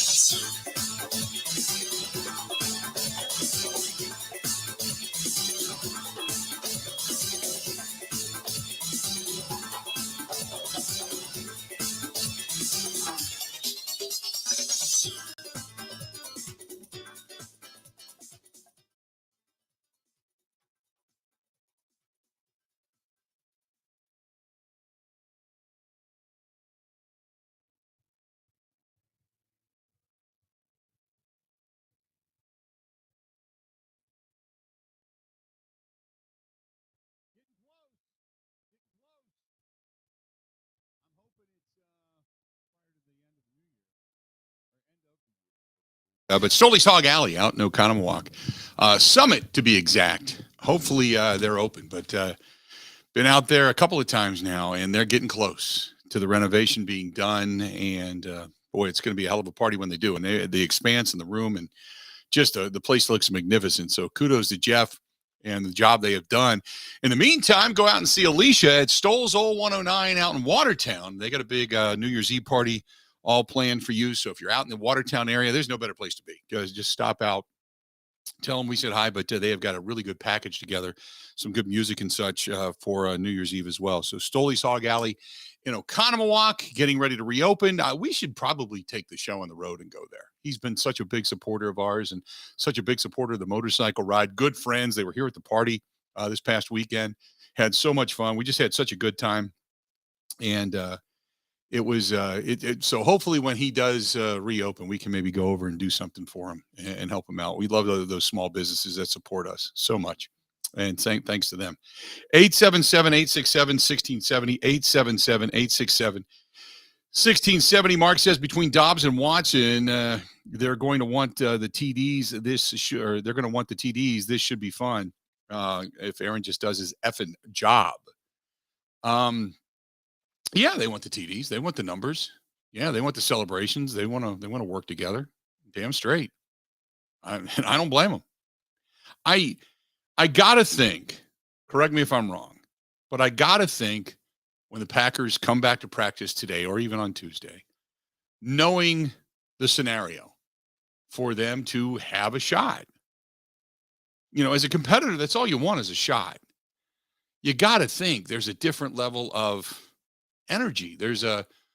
We have played like garbage. Our coordinators have been garbage. Our quarterback has been mediocre and banged up. Our receiving core has been banged up. Our secondary has played like garbage. Our defensive front has been kind of non-existent. Everything at times and then not showing up. So played like garbage. And then you look around the room and go, and we still got a shot. If that doesn't give you something to come back to, I don't know what will. You got to think you're going to see a better, sharper, more prepared team coming in a Monday night. You just do. And if this team looks bad on Monday night, then I will then have, depending on how they look, I will have real concerns about the coaching staff. Like, I've never thought that Matt LaFleur's job was in danger. I'd say, I know that Vegas has got, he's on that board. He's like the last name on that board. But I've always thought, 97% of me says, no, that guy, no, he's safe. He's safe. They just gave him an extension. He's had 3 back-to-back 13-win seasons. He's been to an NFC championship game. But I also think about the losses, the ignoring of an incredibly poor special teams unit, the unbelievably stupid unwillingness to change the offensive line when you were getting your ass handed to you last year against San Francisco, and you had made changes going into that game. Why not go back to what was working prior to? There have been mistakes. And if this team comes out poor, and the defense, again, going back to the article, is unbelievably predictable, poor in fundamentals, looks lethargic, unprepared, whatever you want to call it. If we're looking at a 3rd and 6 and they're playing 12 yards off the ball, stuff like that, then I can't help but say, Matt, if you're not willing to make a change to something better or different in the middle of a season when clearly there is a massive failure going on, then you're part of the problem. You're not part of the solution. So I'm really anxious to see what happens in this game coming up on Monday night. Dennis says, there's a couple of basic rules to becoming a great head coach or a leader. The first is the ability to recruit, hire, and develop an outstanding coaching staff, especially at the coordinator position. The staff must possess the proven skills to train, develop, and inspire these players to become champions. Mo Drayton and Joe Barry were horrible hires. Now remember, Mo Drayton was something that he inherited. Mo Drayton was already on the staff. He didn't hire him, but basically the job was kind of like wink, wink, nod, nod, take Mo Drayton. So he didn't necessarily, because he wanted somebody else at the time, and they were not going to pay the money for the guys he wanted. So I'm giving him a little bit of a pass on Mo Drayton. Although during the season there should have been an ousting of Mo Drayton because clearly it wasn't working. The Joe Barry thing, yep, I agree with you. Don't tackle live at any point. Never. The second is the ability to always make decisions based upon winning. Personal friendships with the staff or the players must never interfere with making the right decision for a team's success. The philosophy is simple: to holding players, coaches, and everybody accountable. Change the results or change the faces. LaFleur failed to. LaFleur has proven he's unwilling or unable to follow these rules. That's why he deserves to be replaced after the season. So there you go. 877-867-1670, 877-867-1670. If you want to find us, do it. I would agree with. I'm not saying that he needs to be replaced. I'm not going that far. I'm saying I'm going to wait and see. Joe Barry, absolutely. 100%. But I'm not sitting here jumping on the, oh my God, he sucks type of thing. 877-867-1670. This is from Mark, who says, no, I already read that one. This one's from Bob. Bob says, with the Packers defense struggling as bad as they are, can you not mix up something in practice? Can you not start hitting, or are they not allowed to do that? Going back to the the drop that just was played, they only have so many hitting practices that they're allowed to even suit up in pads. And because of the collective bargaining agreement, there's only so much you can do. And at this point in the season, very rare. Now, they may come out today or tomorrow and hit. But it's very rare. It's very rare. And again, the part of it is it's got to be the willingness upon the player to say, I want to throw a shoulder in there. I want to get to the play. I want to run down. I want to take an angle. I want to blow through my block. I want to, whatever it is, it's part of the player. We can talk about Joe Barry all day long and whether or not he's putting guys in the right place to make a play. But when you've got a guy in front of you and you arm tackle, you weak acid, we saw Darnell Savage Jr. pull up a couple times this year. It's like, what are you doing? Are you a football player? This isn't flag football. This is professional football. This is the NFL. If you're going to pull up, get off the field. Nobody needs that. So as much as we can say Joe Barry has been schematically goofy, bad, predictable, whatever you want to call it, it's also got to be a part of the willingness of the player to go out there and throw themselves around to do it. That I completely agree with. 877-867-1670. I have not seen that. Somebody said Brad Boxberger to yeah. He got moved? Did he get moved? I didn't see it. He goes to the Cubs. The Cubs signed him. Okay. For let me find the amount, because the Brewers had declined. They owed him $750,000. They declined a $3 million option. So that's a $2,250,000 difference. Right. He got $2.8 million from the Cubs today. So got 2.8 million. The Brewers wouldn't sign him for 3. Okay. That's kind of your setup guy. Your bullpen just got a little bit weaker. That's the most dependable guy they had last season. In a year where that's probably why they missed the playoffs. That's a little disconcerting to just watch him walk like that. So, but I'm going to remain optimistic. I'm going to hang in there. Just we'll see. We'll see what happens. 877-867-1670. Stick around. This whole program always brought to you by our good friends over there at New Mail Medical, treating guys with ED all over the state, beyond the borders. If you're listening to the program, doesn't matter where you're at. If you're in Texas, call them. If you're in Milwaukee, call them. If you're in Chicago, call them. If you're in Vegas, call them. One phone number, and they can get you in touch with anybody, anywhere. 414-455-4451. Again, 414-455-4451. That's the New Mail Medical Center. Low T, they can help you out. If you're feeling moody, feeling sluggish, feeling down this time of year, just dragging, you're like, you just need something, they can help you out. Otherwise, maybe the all-in-one weight loss program. Maybe that's what you need. There you go. They can help you out. Just follow the program. Give it 30 days, and you're going to go, wow, I've got a new me going on over here. Maybe do it after. Maybe that's your New Year's resolution. You know, it doesn't require you heading to the gym every day and doing 40 miles on the treadmill. It doesn't require that. Just a little bit smarter, a little bit of help. You're good to go. That's our friends at New Mail Medical. 414-455-4451. That's 414-455-4451. Covering Wisconsin sports like a blanket. This is the Bill Michaels Show on the Wisconsin Sports Zone Radio Network. Gifts. We got to get gifts. The soup makers, the grillers, the kids, the breakfast connoisseurs, even the pets in our lives. Wait, don't panic. Go to ShowsyFamilyBeef.com. That's ShowsyFamilyBeef.com.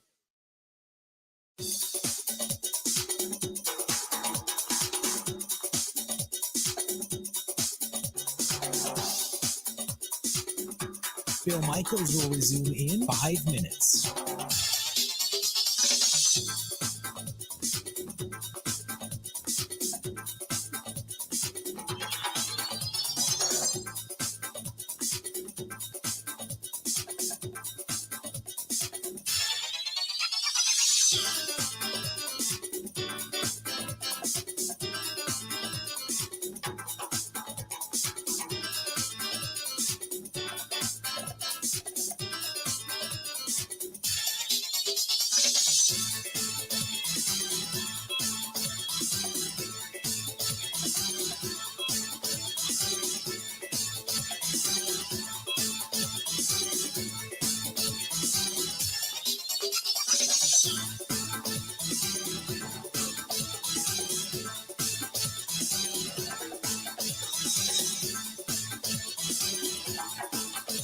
Bill Michaels will resume in 4 minutes.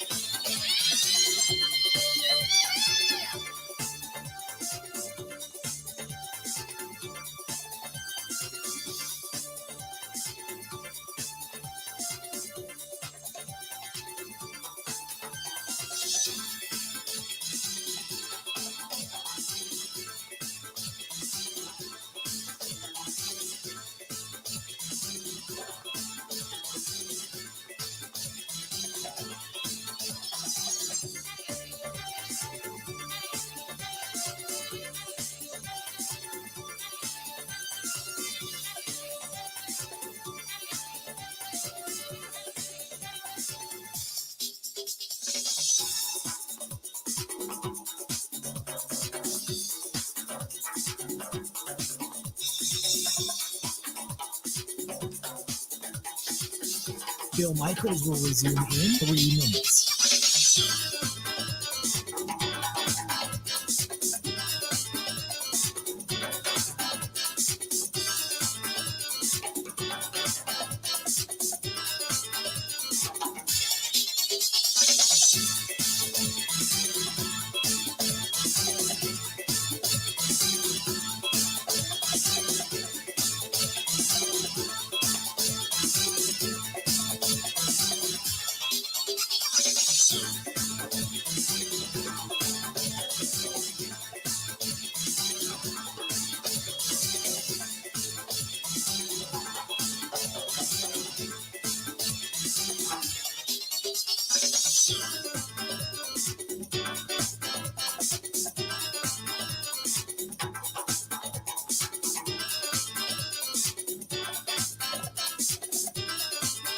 Bill Michaels will resume in 2 minutes.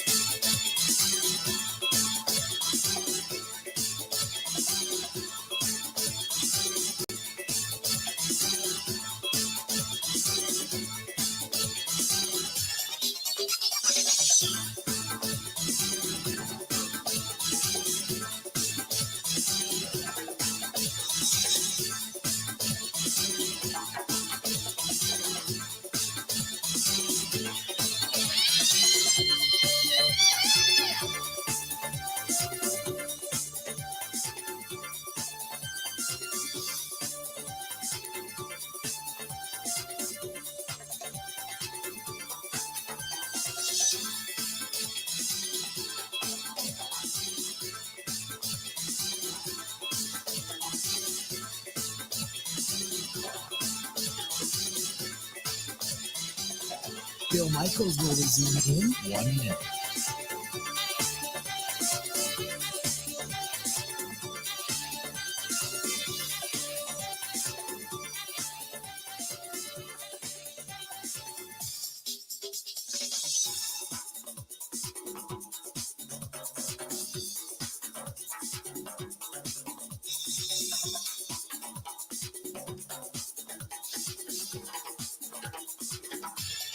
Bill Michaels will resume in 30 seconds.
Admirals.com, and they've had a hell of a season going on. They really have. It's been a lot of fun, and they're not even they're not even halfway through it yet. So last night they took a loss. They lost to the Wolfpack last night, but for the most part, it's been a hell of a year.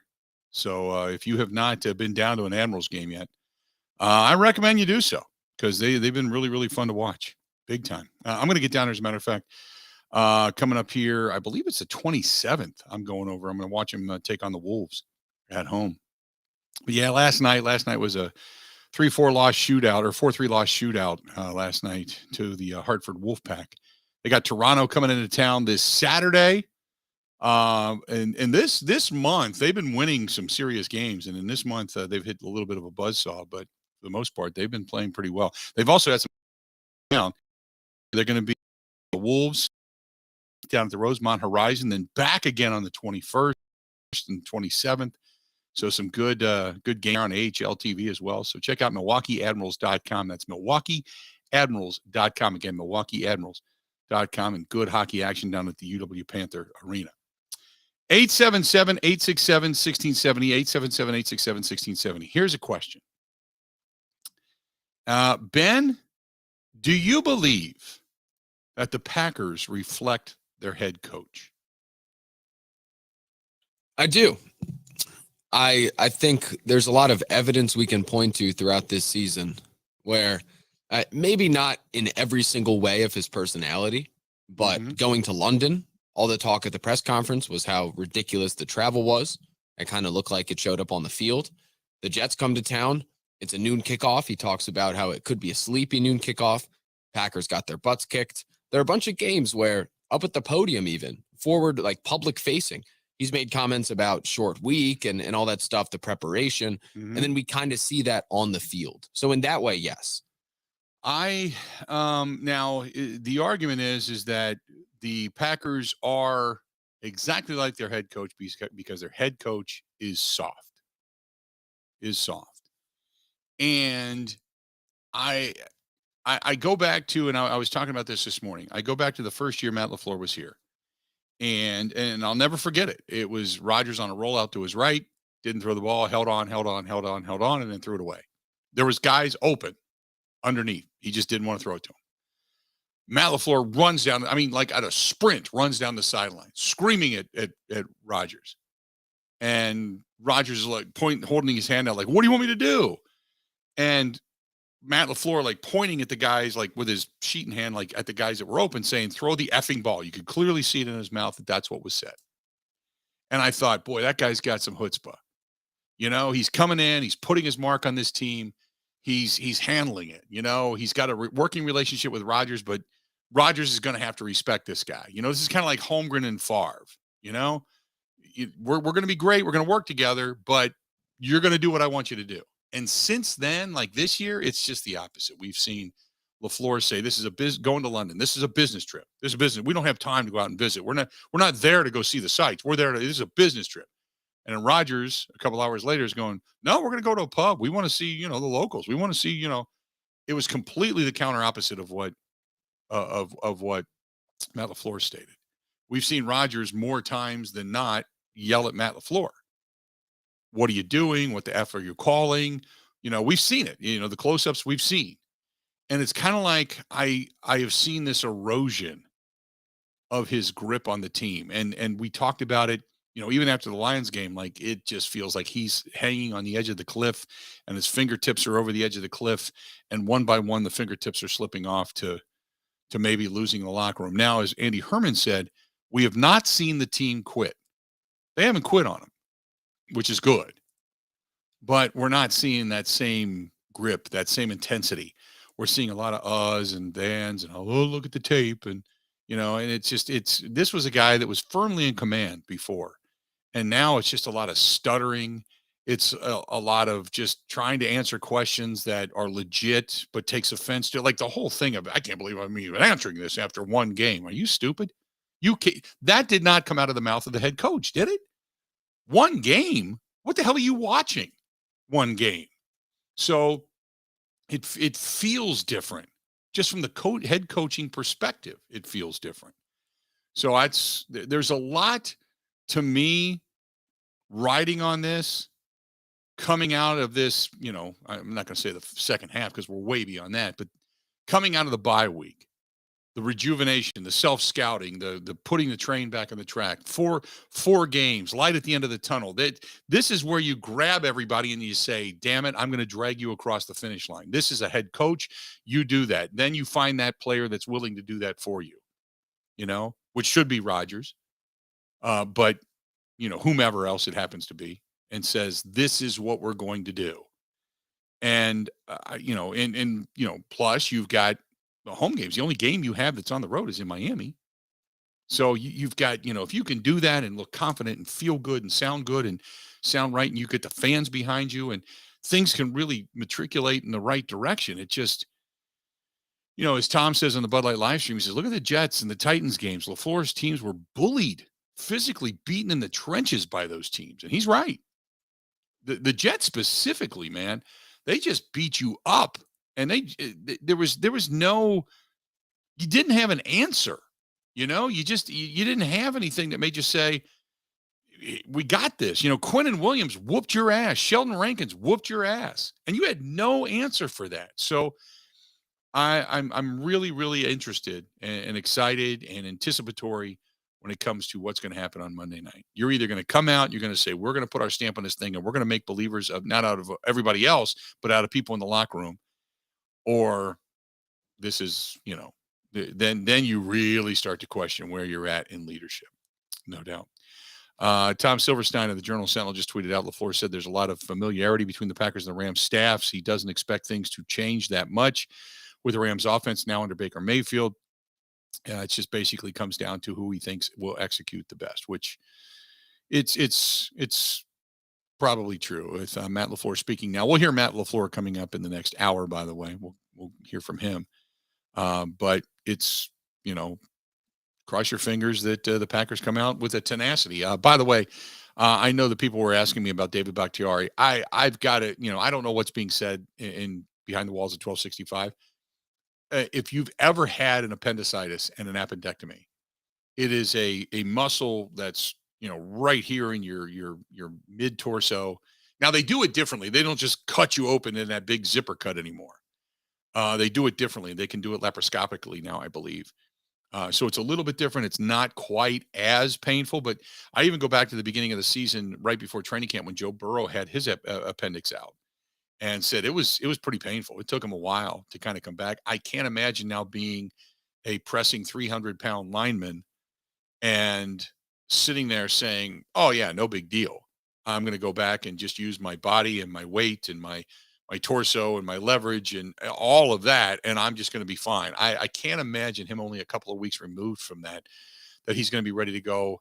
Probably not until maybe after the Miami game. You might see him back, and then you kind of go from there. So 877-867-1670, 877-867-1670. You got something to say? Say it, bring it. Stay tuned. We got a whole lot more right after this. Covering Wisconsin sports like a blanket. This is the Bill Michaels Show on the Wisconsin Sports Zone Radio Network. Ho, ho, ho! I need a window. Baby, it's cold outside. So where do I go? Ho, ho. Come on, Santa. Go to Pella Windows and Doors of Wisconsin. Now is the time to replace your leaky windows and doors. You and Mrs. Claus can get your new windows while putting no money down, no payments, and no interest for up to 24 months. Unwrap this gift now, but pay for it 2 years later. More jingle that stays in my pocket. That's right, Santa. Plus, our elves install year-round and in as little as 1 day. Pella offers lines in luxurious wood to fiberglass and vinyl. Why not make a New Year's resolution today? That's the spirit, Santa. Hella no, pay later. Ho, ho. Absolutely. Put no money down, no payments, and no interest for up to 24 months. But you have to hurry. Offer ends December 31st. Schedule your free consultation today at PellaWI.com. Sure, with the license show for details.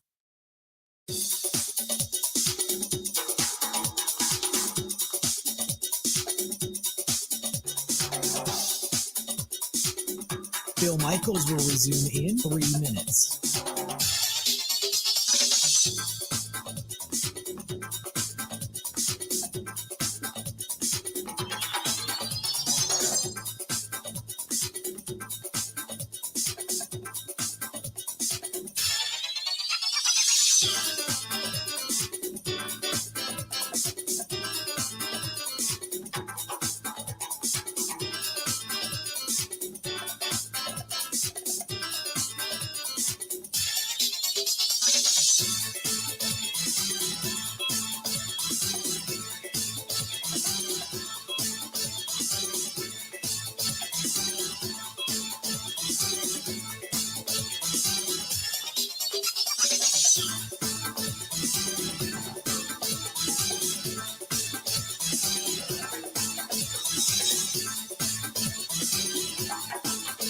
Bill Michaels will resume in 2 minutes.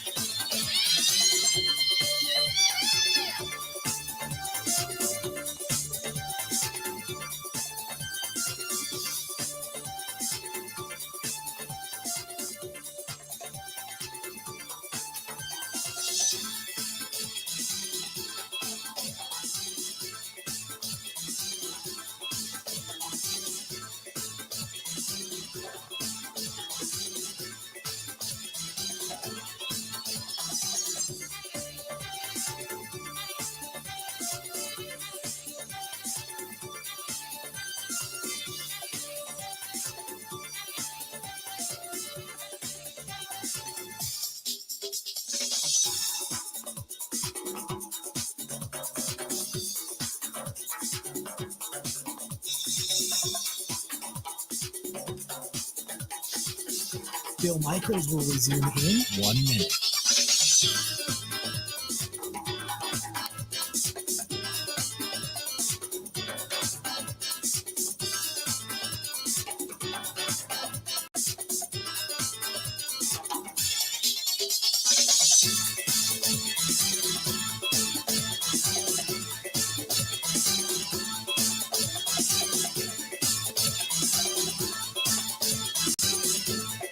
Bill Michaels will resume in 30 seconds.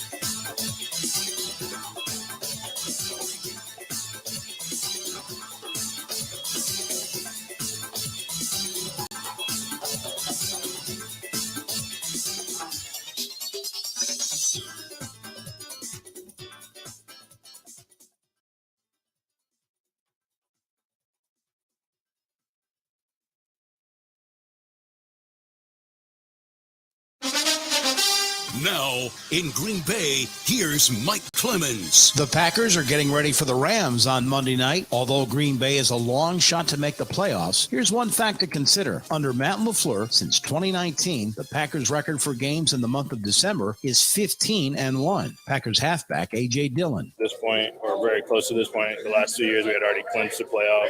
You know, it's very like it's human nature to know that, you know, in order for us to get to where we want to get, we got to win them all.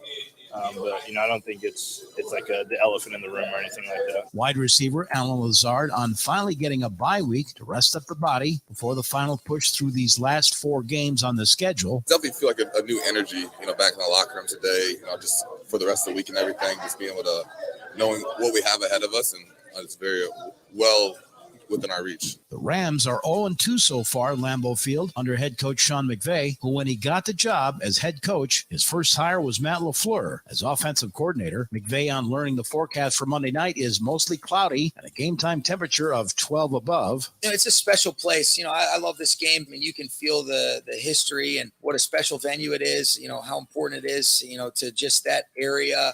And obviously I'm familiar with it just because of my relationship with Matt, but going there, this being the third time, you know, in the last couple of years is, you know, I prefer the LA weather always, but it'll be great. That's Rams head coach Sean McVay. In Green Bay, I'm Mike Clemens on the Bill Michaels Show.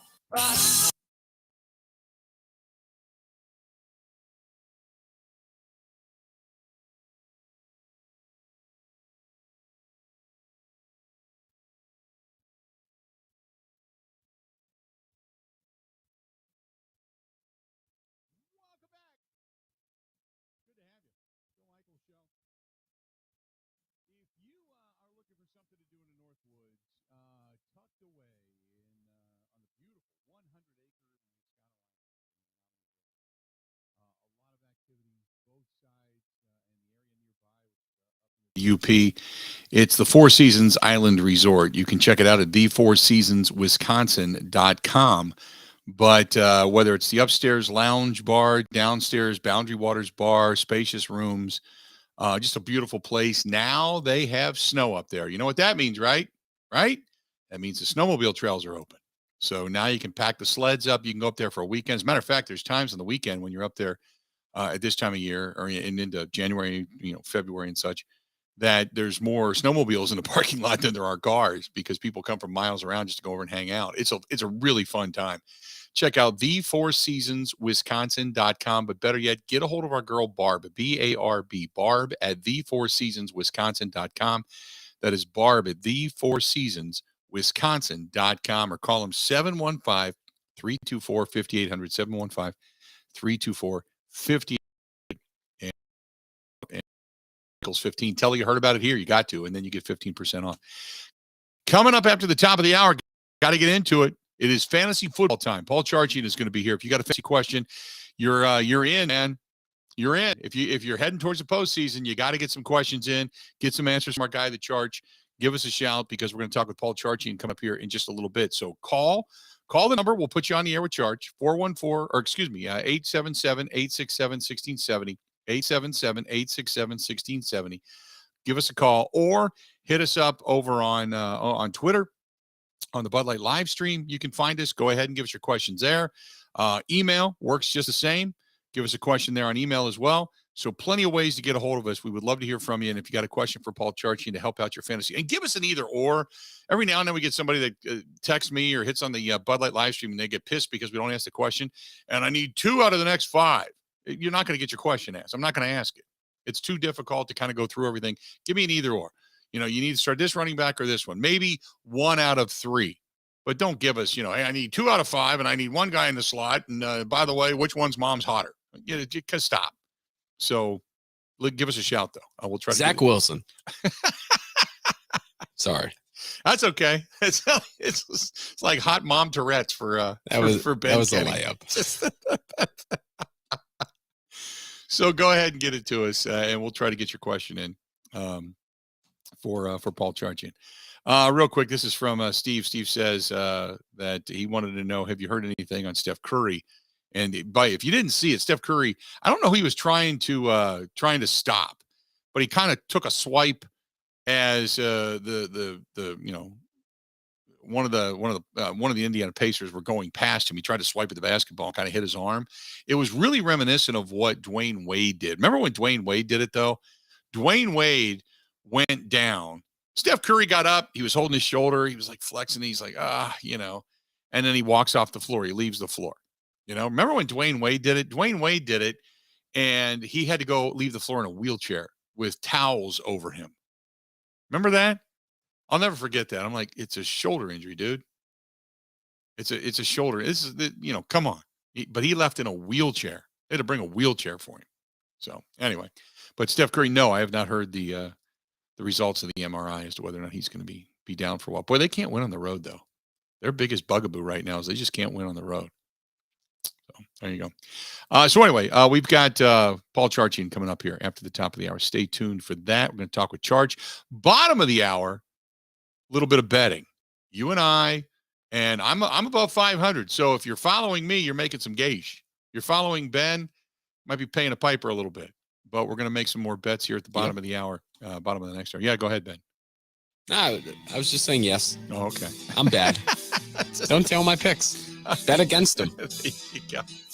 But don't let me get hot. All right. That's all I'm going to say. There you go. 2 hours down, 2 hours yet to go. Stay tuned. Paul Charchian going to be joining us. He's coming up next. Stick around. We'll be back right after this.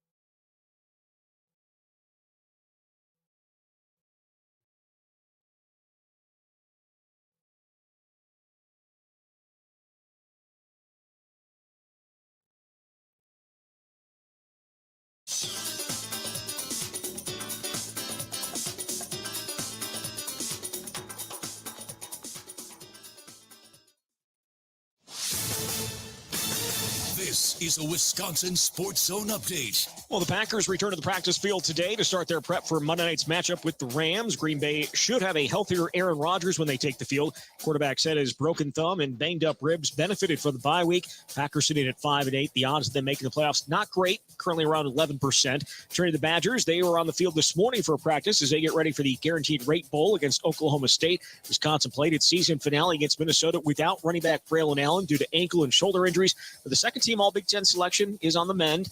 Yeah, feels good. I made a lot of progress, both on my ankle and my shoulder. Been able to go, through a full practice last few days, feeling good, full contact, everything like that. So I'm ready to go. Allen said he does plan to play in the bowl game, which is less than 2 weeks away. Meanwhile, Wisconsin continues to hit the recruiting trail hard. They've gotten 4 commitments this week, including 3-star linebacker Christian Allegro yesterday. Coach Luke Fickell said they have another big weekend of visits set up this weekend, including 4-star athlete Amari Snowden. Want to save even more at Fleet Farm? Well, now you can with Fleet Rewards. It's free to sign up, and there's no credit card required. Using Fleet Rewards is easy. Earn points every time you shop. Plus, get exclusive member offers, birthday and anniversary perks, free tire rotations, and more. Download the Fleet Farm app or create an account at fleetfarm.com/rewards to start earning points today. Fleet Farm, proudly serving the Midwest since 1955. Well, the Bucs are in Memphis. It's where they're going to take on the Grizzlies tonight. The two teams sit in second place in their respective conferences. Tip is at 7. It's the lone visit from Milwaukee to Memphis this year. And Wisconsin also back in action today as they host Lehigh. The Badgers have won 3 straight games, all of which were decided by single digits. Tip tonight at the Kohl Center set for 6. With this Wisconsin Sports Zone Network update, I'm Zach Heil.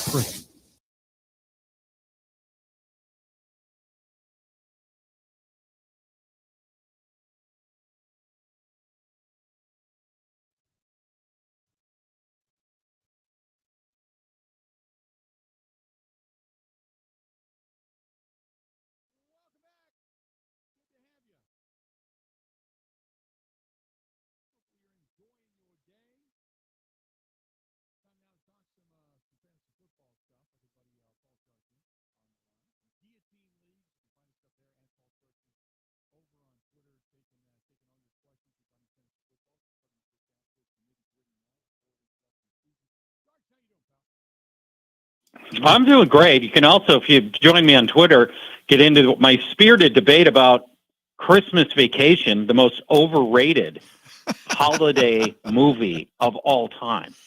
Is it because he wears a Bears hat? That's reason enough, isn't it? I mean, Right. I think that's fair. Yeah. I think that's totally fair.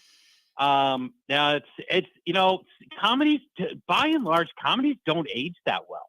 We remember them fondly. If you saw them as a younger person, you remember it fondly because it was all funny then. Right. And you remember the gags. You put somebody in front of Christmas Vacation, and this was me a year ago, in front of Christmas Vacation that's never seen it before. I had managed to get it, to be this old and not have seen it until last year. I'm telling you, by today's standards, it is a grim-faced ordeal appropriate for a wake or maybe like waterboarding. It's not good. You're right about the time it came out, that it was hilarious and everybody loved it. And we were all thrilled by it because Vacation itself, the original, was so good. So when that came out, that was awesome. Yeah, that was awesome. Absolutely. European Vacation was pretty good. Vegas Vacation was awful.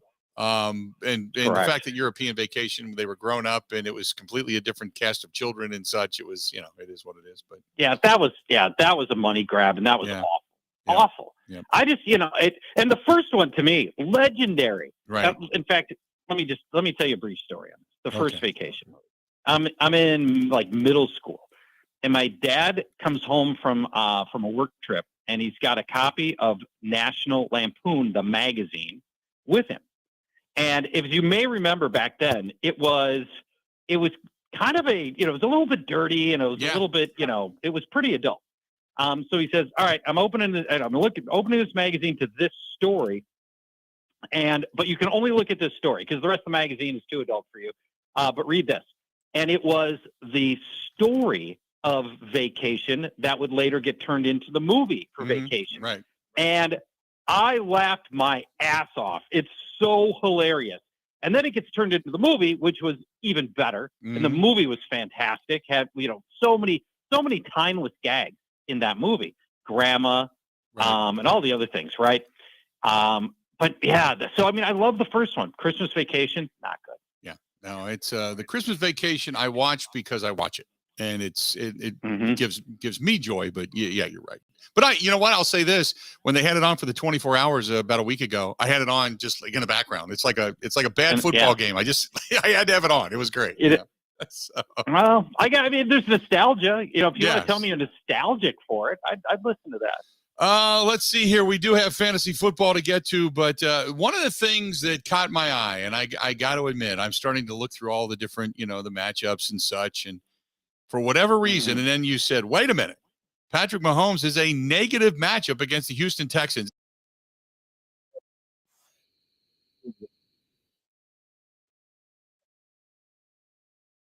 Who's passing touchdowns? The Houston Texans. They're at 0.9 per game. I mean, who'd have guessed, right? The one-win Texans. Yeah, they are a problem for opposing quarterbacks one of two ways. One is their secondary is actually pretty legit. They've got some players back there. The second part of it is that their run defense is terrible, so everybody runs. Now, the Chiefs aren't exactly channeling Priest Holmes these days, but they got Isaiah Pacheco. He's going to get plenty of work in this one. And what we find is running games get paid, and the quarterbacks don't. Even Pat, you're going to start Patrick Mahomes. I'm not saying you shouldn't start him, but you're obviously going to. But, even quarterbacks that throw the ball a lot of times, quarterbacks that throw 36 or more times still averaging one touchdown per game. This might be settled on the ground like most Texans games are, and teams tend to get ahead, just run the ball against the worst run defense in the league, and Mahomes might have a lot less output than one might think when you're talking about facing a one-win Texans operation. Interesting. Hey, one more thing, and I did want to touch on this too. Specific to kind of the notes that we get, the secondary for the Minnesota Vikings. Now again, the Colts, they're playing the Colts. But you look at what they were able to do to that secondary and the way they were able to score in Detroit and what Detroit did. Now, Detroit is obviously an up-and-coming team, but Minnesota was supposed to have shored all of this up, and they looked really dynamic early on, and now it's kind of like the Achilles heel has been exposed. Yeah, and it's been exposed for a while, to be honest. The last 7 non-Heineke quarterbacks to face Minnesota have thrown for 329 yards, 326 yards, 330, 307, 382, 369, and 330 yards. Oof. That's astoundingly bad. They just set the franchise's all-time record by allowing 400 yards of offense in 5 straight games. And so, it's not a dynamic Colts passing offense, Matt Ryan, but you know what?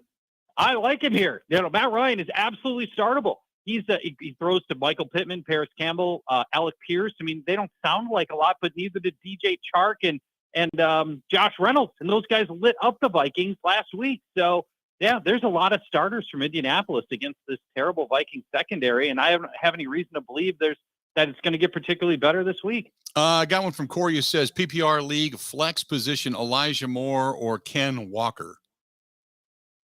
I don't think we can start Kenneth Walker tonight. He goes up against San Francisco, so he's got the bad ankle, although he's off the injury report, so maybe the ankle is 100% fine, but I worry a little bit about ankles with running backs. But it's all bad news. San Francisco ranks number 1 in rushing yards allowed, Bill, 57 per game. They're 3rd in rushing touchdowns allowed, just 5 all year. They're 1st, number 1 in yards per carry. And Kenneth Walker, he had failed the top 40 yards in the 2 games before his injury. I don't see it happening tonight. I'm very nervous on him. I don't think you can start him, and we'll go with Elijah Moore as he fills in for Corey Davis. Koopa over on Twitter says, Foreman or Dobbins? I would go J.K. Dobbins in a very easy matchup with Cleveland. The Browns allowing the 7th most rushing yards, the 2nd most touchdowns to opposing running backs. We saw Dobbins get a ton of work right off the bat last week, and he'll continue to get goal line carries as well. He's my number 18 ranked running back this week. Mark, by the way, says Romeo Doubs coming back for Green Bay or Tyler Boyd in Cincinnati. Yeah, here's why I see Doubs as the odd man out now with the Christian Watson's in. Lazard's not going anywhere. Cobb will still mostly be in the slot. I just don't see playing time coming for Romeo Doubs. Do you? I think you're going to see playing time. I just don't know how much and how early. I'd take Tyler Boyd this week only for the fact that I don't know how much Doubs, after coming back from the injury and being out for a while, how much time he's going to see. I would assume he's going to see some. But remember, he was starting to get the relationship even more so than Christian Watson before he went down with the injury. And then basically Watson because of everybody else. So I still think they'll throw to him. I just don't know how much. You know what I mean? Yeah, see, I think he's sitting on like 2 catches a game the rest of the way, and that's, to me, I don't think he's on the field enough. I don't think he gets enough attention the rest of the year, in my opinion, unless something changes. Now, maybe at some point they decide to build for the future a little bit and rest Lazard some and give Doubs more work. But let me mention this about Tyler Boyd. He's got a finger injury. You'll want to watch that up till kickoff and make sure that that's okay. Jonathan Taylor or Jalen Waddle in the PPR flex position? So Jalen Waddle's been deeply, deeply underperforming of late, and so is Tua, right? So Tua's been, mysteriously suddenly dude can't pass anymore. Going to Buffalo, weather could be a big factor there, by the way, in their game. They're talking about 25 degrees and potentially a lot of snow. We're going to watch the wind, which is a big factor potentially here too. And Tre'Davious White's back. Buffalo's going to be a tricky out the rest of the way here. So I'd like to find some other, if you got other reliable options, I might take it. I'm nervous about Waddle, who just hasn't really shown up much. The next one I got for you is this one came from a question yesterday. Tua, Purdy, or Colt McCoy? Well, Colt McCoy's terrible. Right. Let's talk about this. In the whole area, he's going to take the whole Cardinals offense down with him. He takes the air out of the passing game, literally. He has the shortest air yards in the league at 6 air yards per pass. That's it. And by the way, this is him every year for the last 3 years. In fact, even worse, when you throw that short, you just don't generate a lot of offense or big plays or touchdowns. Over the past 4 seasons, Colt McCoy has thrown 300 passes. That's a lot, Bill. He has scored 4 times on 300 passes. That's staggering inefficiency. He's taken the whole offense down with him. We want no part of that. So give me your thoughts on Tua going into Buffalo. Now, Tua, I know the weather is going to look like snow. Under 50 degrees, he has not won a game, and he's thrown 2 touchdowns and only in 4 picks. So is Tua even startable?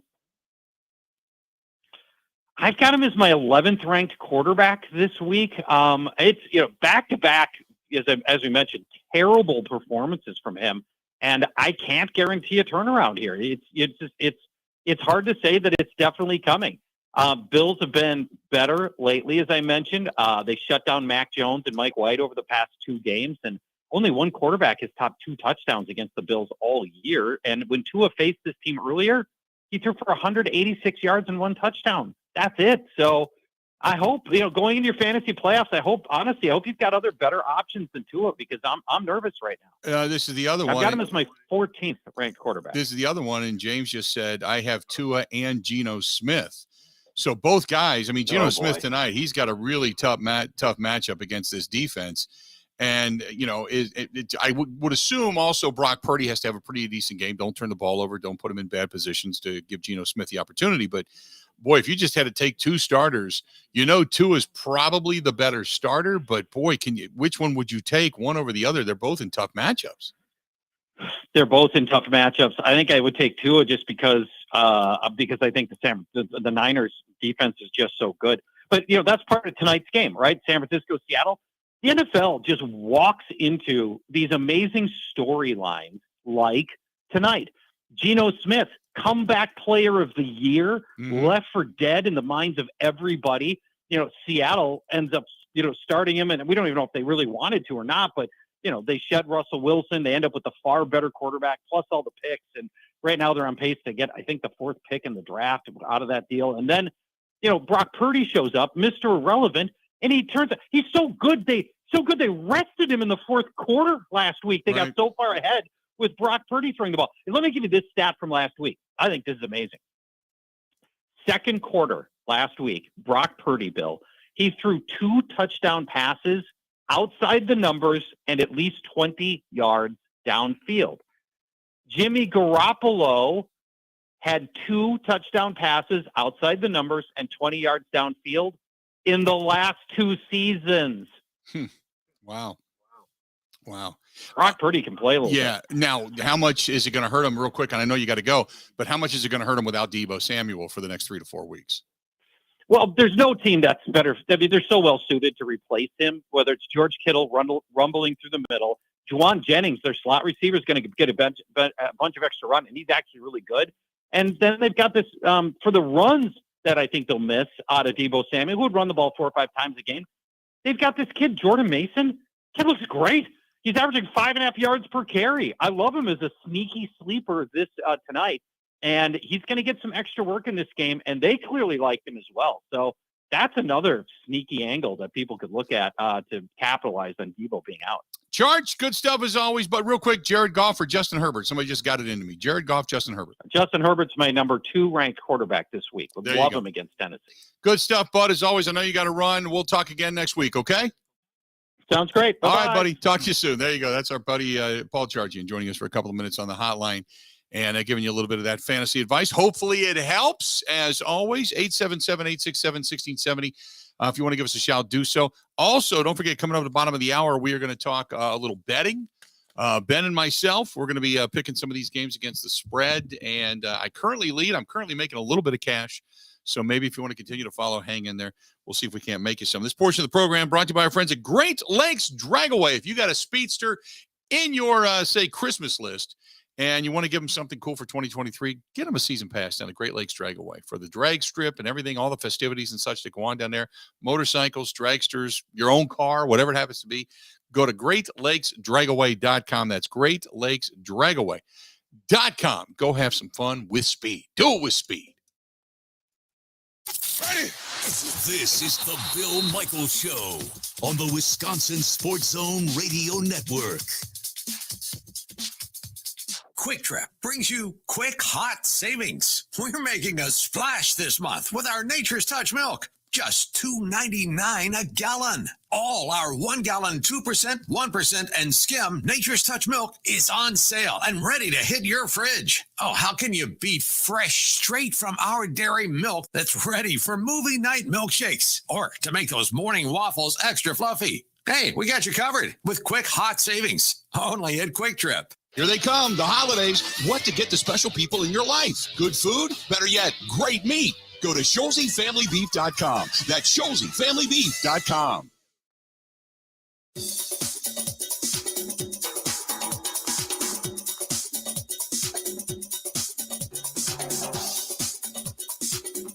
Bill Michaels will resume in 3 minutes.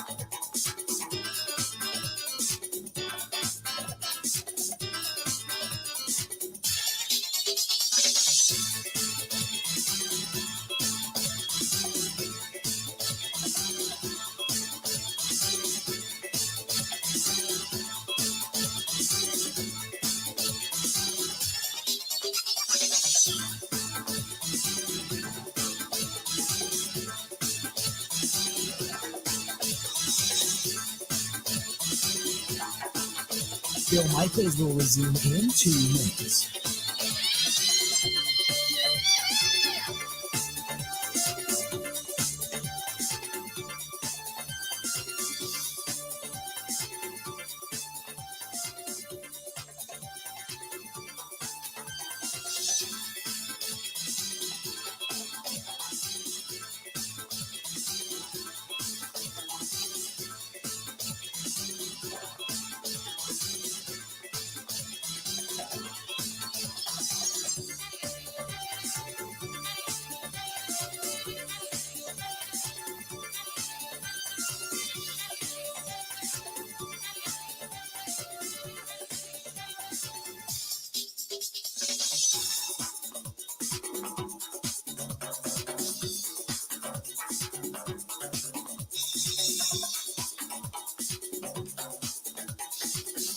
Bill Michaels will resume in 1 minute.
people right out there in La Crosse, Wisconsin. So if you're heading out, you're heading downtown, you're going to do a little shopping, heading over to the Briar Patch, maybe grab some cigars for the cigar lover in your life, heading over to Dale's Clothing, or heading over to the jewelry store, heading over to the chocolate factory over there, whatever it happens to be, the little confectionery place.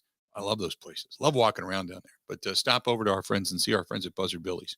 Good stuff. Good people right there in La Crosse.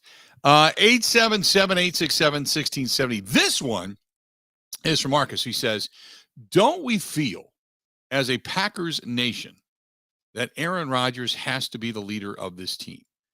Let me ask you this, Unit. Does it feel like Aaron Rodgers has been a leader or a detriment to this team? That's a great question. I love it when people bring thoughtfulness, question-wise, to the program. And it's a great question because if you look at it this way, Rodgers has – I had this discussion the other day. And you talk to players, you talk to agents, you talk to, people behind the scenes. And it's text usually. It's, but you ask, how is it? What's your guy saying? And there are some guys that have said, look, they know Rodgers is a Hall of Famer. They know he's one of the best quarterbacks to ever play the game. No doubt. It's not like there's a detriment there. But there's some guys that are kind of like, lately it's been do as I say, not as I do. And when you're getting paid $50 million and they're looking at you going, dude, you are making all the cash. You've got the ear of the GM. The coach is kissing your ass. And you don't want to be here in the trenches with us. We know you're good. And we respect your mad skills. But there are some guys that are looking at Jordan Love going, once he plays, we got his back. We'll die in that mountain for him because he's in here with us. And I didn't really see that coming.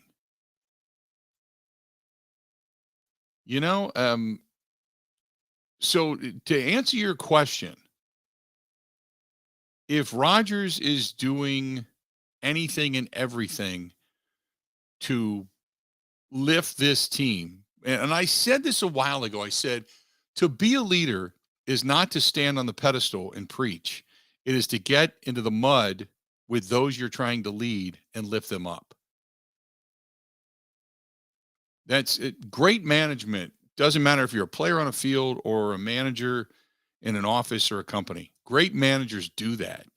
You have to understand what it is the people, I don't want to say that are beneath you or below you, but people that you're managing are doing and what they're going through. So you understand when they complain, they're not just complaining. They're trying to be better at what it is they do. You have to understand it. So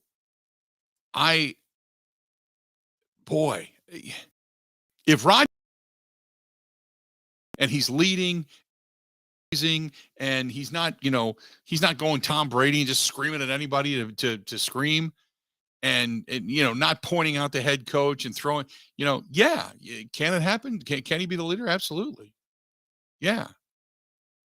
But that's a question that makes you think. That's a question that makes you think. And I like that. I really do. I like that. Because I had to really think about that. Because your first answer is, oh, hell yeah. But it's like, no, excuse me, wait a minute. No, some of the rumblings you hear is, he's more talk than he is action right now type of stuff, And I'm not saying that's the overwhelming consent. I'm just saying that there's a little bit of that notice of, why isn't dude getting out here with us? Why is he doing this with us? Why does he say, hey, I'll come in and do it when it's better? Why not get better with us? So I get it. I understand it. Let's go to the phone calls. Let's go to Scotty listening to us in La Crosse. Scotty, what's going on, man? How you doing? Hi, Bill. Quick trip cigar smoker with you a couple times. Yes, you the man. What's up? Yeah, I want to talk about the unfairness of the bye weeks. I don't know what week they start, but now the Packers have played 13 games, and they finally get a week off. Mm-hmm. I don't know when it starts for the other teams. But my suggestion is, why doesn't the NFL play the first 9 weeks? Everybody takes a week off. College football can schedule Friday, Saturday, Sunday conference championship games. And then the NFL comes back the following week to finish up their 8 games.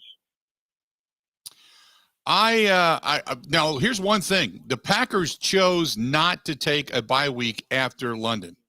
That was their choice. And I think they regret it now, to be honest with you. So the Packers had a choice when to take it, and they turned it down. They waited until later in the season. So they could have taken it. They didn't. That's on them. I don't know what methodology the NFL uses specifically for when and who is going to take a bye and when and why, or what they even prefer. But the Packers, I do know, had a choice to be able to do that, and they chose not to. Now, as far as the entire NFL taking a week off, that's been kicked around by the Players Association. But there's no way in hell that the Packers, or I shouldn't say the Packers, the NFL is ever going to lose a week where there aren't any games and there isn't any revenue. I know they've talked about doing a whole week of just shutting it down, but that's never going to happen. Never going to happen. Well, how are they going to lose their revenue if they still play 17 games? Because they'll feel that a week without football will be a week that they're not putting their sponsors and such on the air. They don't want to do that. They don't want to lose that momentum in any way. Not that they will. We all know that because we'll all come back and we'll all be salivating for football news. But they just do not want to take.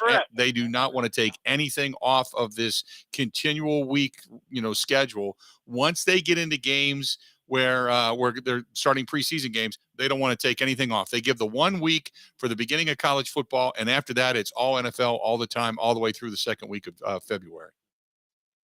Well, pigs get fat, hogs get slaughtered, but I think it'd be a great idea for a Friday, Saturday, Sunday weekend of college football conference championships, which is going to lead now to, of course, 12 teams in the college football playoff. Mm-hmm.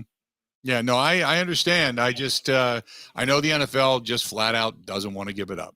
That's all they're saying. All right, guy. Yep, appreciate it, man. Whether it's right or wrong, we can argue that. That's no problem. It just depends on your opinion. But I know what the NFL doesn't want to do. They don't want to give up a week. They don't want to say, here you go, we're going to give it. I mean, it's they don't play on Fridays now out of the, quote, respect for Friday Night Lights. They've always said that. We want to leave that to the locals. We want to leave that to people going out and seeing their kids and blah, blah, blah. That was always going back years and years, going back to even Paul Tagliabue when he was the commissioner. He just said, we're not going to take away from the high schools, from the families and all that kind of stuff. They never wanted to do that. There was a talk about doing it when they were expanding the schedule then, but they didn't ever want to do it. So I get it. I don't know if I agree with all of that, but it is what it is. Oh, they can go schedule over college football in the regular season, though. They can give them weekends because those games won't matter once they get to the 12-team playoff. Right. Now I know Pac-Fan says, well, they don't do that because they don't worry about games on Friday nights with preseason. That's August. That goes through the end of August. Some schools don't even play until that first weekend in August. You lose one Friday night. That's it. But the rest of it, they don't do it. That's why they don't schedule it. Regular season games. 877-867-1670, 877-867-1670. If you want to give us a shout, please feel free to do so. 877-867-1670. When we come back, going to make some picks. Going to look at some spreads, and I'm going to give you a couple of locks. Ben's going to give you a couple of his locks, and then we'll all reconvene next week after you and I have either made money and or lost money. That's kind of the way it works. Good stuff. This portion of the program brought to you by our friends at Forgotten Fire Winery. They're closing early today. At 3 o'clock. So they're going to shut it down. Sorry for the late notice. You got some tastings and private stuff going on. But they'll be back at it again this weekend for sure. But, hey, that doesn't mean you can't go to your local grocery store, liquor store, wine store, whatever it happens to be. Look for it by name. Go to ForgottenFireWinery.com. That is ForgottenFireWinery.com. And check out all that they have to offer. By the way, the Pinot Grigio Hot Mess was a huge hit at the party this past weekend. Just an FYI. The girls went through, I think, 5 or 6 bottles of that stuff. So keep that in mind. The Merlot was good, too. We had some local wines. We had some national wines. But believe me, the Forgotten Fire Winery stuff, when people walk through the door and they say, hey, this is what you talk about all the time. And I said, here you go, try it. They're like, this is good. I said, that's what I've been telling you. So there you have it. People saying, yeah, boy, yeah. There you go. That's ForgottenFireWinery.com. This is the Bill Michaels Show on the Wisconsin Sports Zone Radio Network.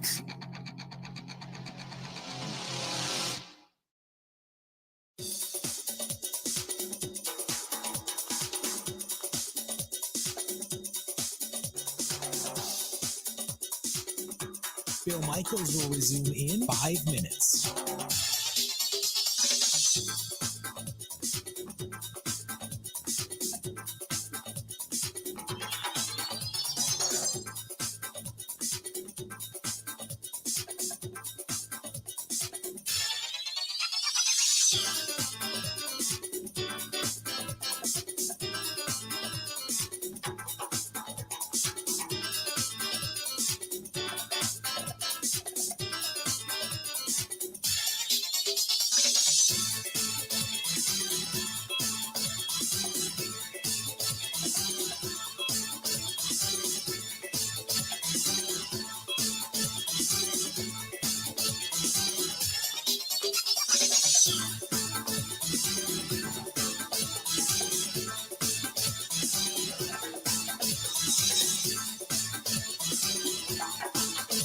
Bill Michaels will resume in 4 minutes.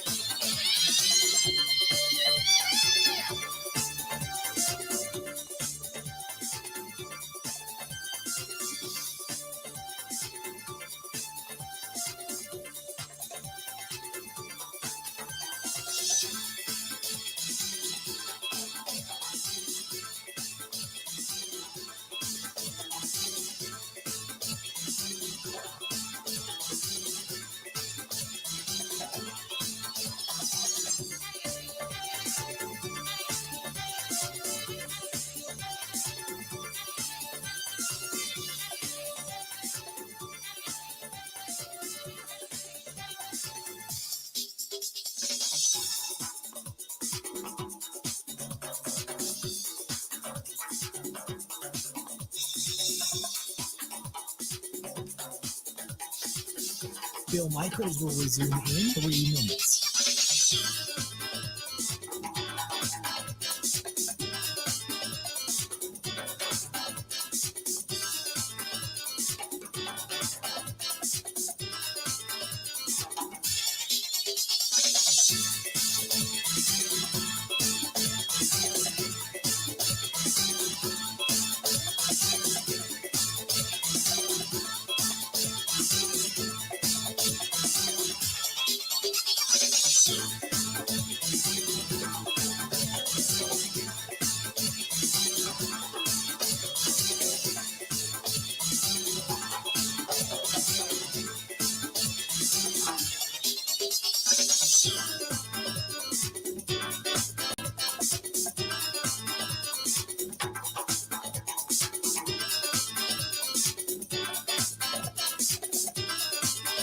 Bill Michaels will resume in 2 minutes.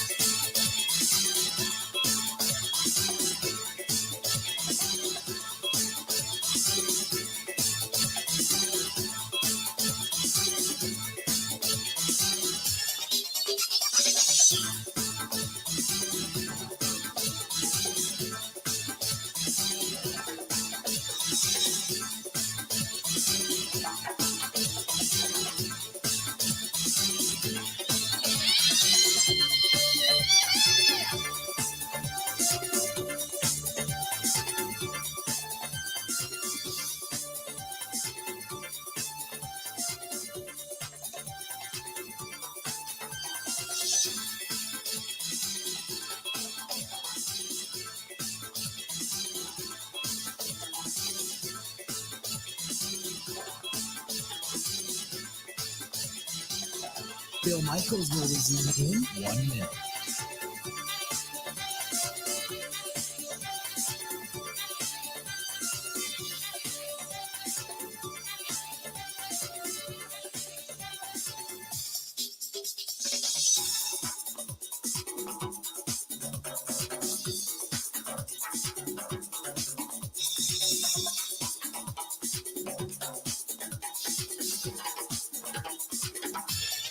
Bill Michaels will resume in 30 seconds.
Grill up some of the Al Capone sausages, and then you get yourself some Parmesan cheese.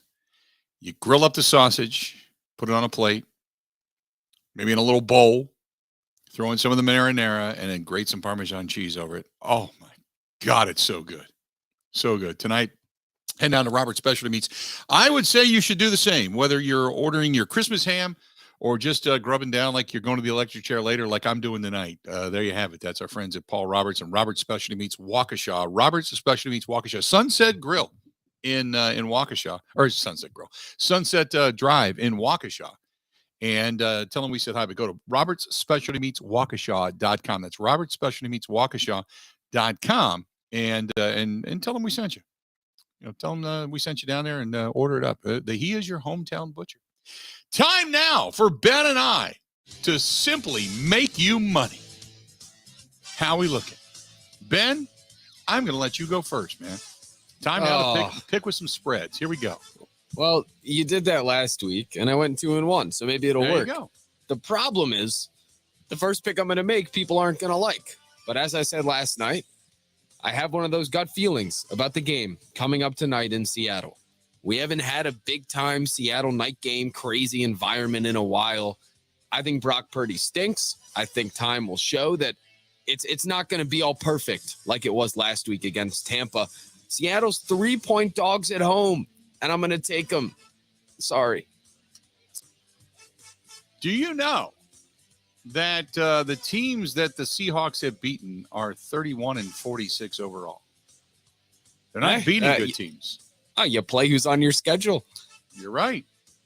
31. Hard to win in this league. Teams that are better, they're not beating. Maybe they just wanted it more. 49ers 9-4, but they're 3-3 away from Levi Stadium. But with San Francisco only giving 3 points, I am going to take the I'm going to go opposite you. I'm going to take the 49ers, and I'm going to take the 49ers to cover on tonight because I'm But tonight it's going to be 40 degrees. Brock Purdy, he was nicked up coming into this thing. They still expect him to play, but without Deebo Samuel. But you heard Charge a little while ago. Look, they've got enough weapons, and that defense is going to eat up Geno Smith. Should be a good night tonight for the 49ers. I'm taking the 49ers on the road. They are the play tonight. Grab them. It's a little lock fight on our hands. There we go. I think it's our first of the year, maybe. Okay. My second pick. It's a team I cannot quit. I cannot quit taking them. It hasn't worked out until last week, frankly. It's the Jacksonville Jaguars. They are 4-point dogs against Dallas. I hope Dallas loses. What would be funny is if they lost in the NFC title game again, but that would not be as funny as if they just collapse and completely implode down the stretch of the season. So do I really think this will happen? No. This is a complete bet with the heart situation. I hope the Jaguars keep it close. That's a game that I would agree with you on. I would grab the Jaguars. I think that's a lot of Vegas picks too right now that the Cowboys are ripe for a fall. But I am going to go to snowy Highmark Stadium, Orchard Park, New York, coming up on Saturday night. 2 to 4 inches of snow are supposed to fall that afternoon and into the evening during the game. Tua has never won in temperatures less than 50. Tua is 2 touchdowns and 4 picks in temperatures less than 50. 0-3 is Tua. And I think Buffalo is going to roll at home, and that is going to piss off the Dolphins come Christmas Day when they're going to face the Green Bay Packers. But they are going to lose. They're going to go to 8-6. Bills not only win, but the Bills cover at home. They go to 11-3 in the AFC. I'm taking the Bills at home with 7, giving up to beat the Dolphins. Good pick. Good pick. There we go. I agree with that one. Thank you very much. I really wanted to close this out by picking the Giants plus 4.5. It's Sunday Night Football, and I hope it's going to be a tie because that would be hilarious. But I'm not going to do that because I don't think the Giants are any good. I think the Commanders can get that done. My last one, the Lions are at the Jets, and the line is moved to Jets -1. It was even last night. I'm buying what the Lions are doing. Mike White got absolutely destroyed last week, and this Lions defense is playing a lot better than it's played to start the season. So I think they could heat up Mike White a bit, and the Lions offense has been high-flying all season. That hasn't been the issue there. So I think they can go on the road and beat the Jets and keep the momentum. You mentioned team and the Packers maybe being sometimes soft, like the head coaches. The Lions are battling no matter how many times they lose. You feel like they've bought in 100% to what Dan Campbell does. So I like them on the road. I have got the Carolina Panthers and the Pittsburgh Steelers coming up in Carolina. Now, Carolina's coming off of the big win over the Seahawks. They've won 2 in a row. They beat the Broncos 23-10. They beat the Seahawks 30-24. They're running into the Steelers. And in doing so in this upcoming contest, they're given 3 points. Carolina favored by 3 at home. No, with TJ Watt on the field, the Steelers are giving up less than 19 points per game. Off the field, 24 points per game. TJ Watt's healthy. The defense is good. Bank of America Stadium is going to be rocking and excited for whatever reason. But the Steelers getting 3 will get the win on the road in Carolina. Book it. I'm taking the Steelers to get the win, and I'm taking them with the points too. So not a bad way to go.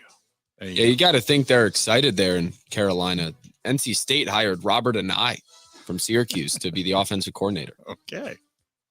Former Virginia OC in 2021. The other thing I'm sorry, go ahead. He was good with Brennan Armstrong, who might come to Wisconsin. I tie all these things together. You do. The other game that I would have taken, after that horrific performance for the Buccaneers on the road, and it's like people at this point in time are just begging to have the Buccaneers put out of their misery because it's just bad. Then now they get the Bengals, they get Jamar Chase and company, and T Higgins, and they get Tyler Boyd and P Ryan and Mixon are both healthy now, and they get Cincinnati, and Cincinnati's given 3.5. It's almost like that's almost too easy to take with Joe Burrow and his 27 touchdowns. He's closing in on 4,000 yards. He's 285 yards or 380 or 315 yards away from 2,000, I think is what it is, if I read correctly. It's almost like that would be the one to take. But here's the other question. Did you see that now Gronk said that if Brady wants to go back to New England to end his career, he will? Did you see that? I did not. I saw it being thrown out there by some people. I can't imagine that. Now, Brady, there's a lot of talk about Brady playing again next year, and that's assuming that he's going to play. I can't see it. I think he's sitting making $350 million in a broadcast booth somewhere being an analyst. That's what I see. He needs the money given what's happened to right? FTX and Mr. Scam. Yeah. So I'm thinking he is in a broadcast booth, that he is not on a field next year. But there is this talk. I put it out earlier on Twitter, and I said, hey, if you're a Patriots fan, do you want to see him come back and end his career with you? And I was really kind of surprised by some of the reaction. A lot of Patriots fans are like, oh, my God, that would be great. It would be storybook if he could win a championship and walk off after that. At 46 years old? And at the expense of Mac Jones and company? Do you think Bill Belichick wants that? The Kraft family would love it. Monetarily, it would be huge. It would, but does Brady really want to go back and play in the cold? Does he want to go back and play in New England and play for Belichick and act like everything's kumbaya? And oh, by the way, Matt Patricia be your offensive coordinator? There's no way in hell that's going to happen. The team's just not that good. Well, that too, but I would think about Miami first. Yeah, it'd be weird, but I think about the Jets. Well, there you go. They've talked about New York. They've talked about San Francisco. They've talked about some other teams and options. Put them in San Fran. But I don't want to see. I've had this conversation before with people, but I got it. Wayne Larrabee and I one time were talking, and Wayne said, because he watched Walter Payton at the end, he watched Michael Jordan at the end. You just feel that you can still play. Jordan felt that he could still play. Even probably today, he feels he could still play. It's just the great ones just don't want to give up the competitive nature. They don't want to admit that they're not that good anymore. And so there might be something to Brady wanting to come back, not necessarily for the money, but because he just feels he can. Like he's just that good.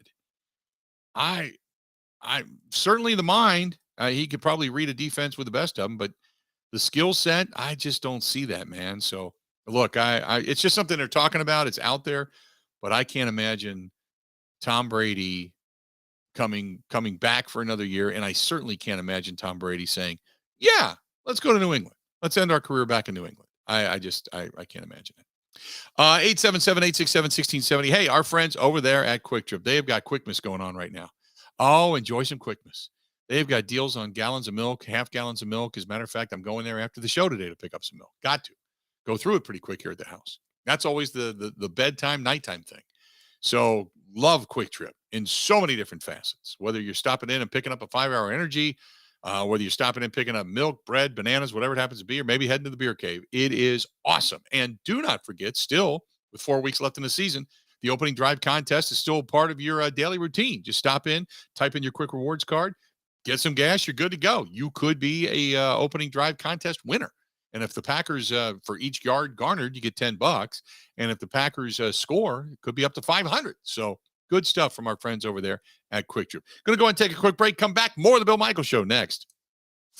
Covering Wisconsin sports like a blanket. This is the Bill Michaels Show on the Wisconsin Sports Zone Radio Network. Ho, ho, ho, I need a window. Maybe it's cold outside. So where do I go? Ho, ho. Come on, Santa. Go to Pella Windows and Doors of Wisconsin. Now is the time to replace your leaky windows and doors. You and Mrs. Claus can get your new windows while putting no money down, no payments, and no interest for up to 24 months. Unwrap this gift now, but pay for it 2 years later. More jingle that stays in my pocket. That's right, Santa. Plus, our elves install year-round and in as little as 1 day. Pella offers lines in luxurious wood to fiberglass and vinyl. Why not make a New Year's resolution today?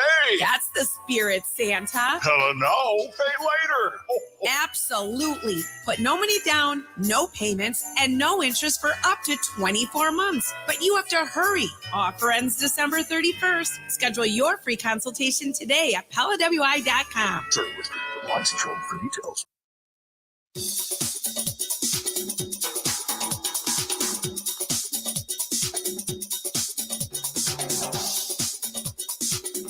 Bill Michaels will resume in 3 minutes.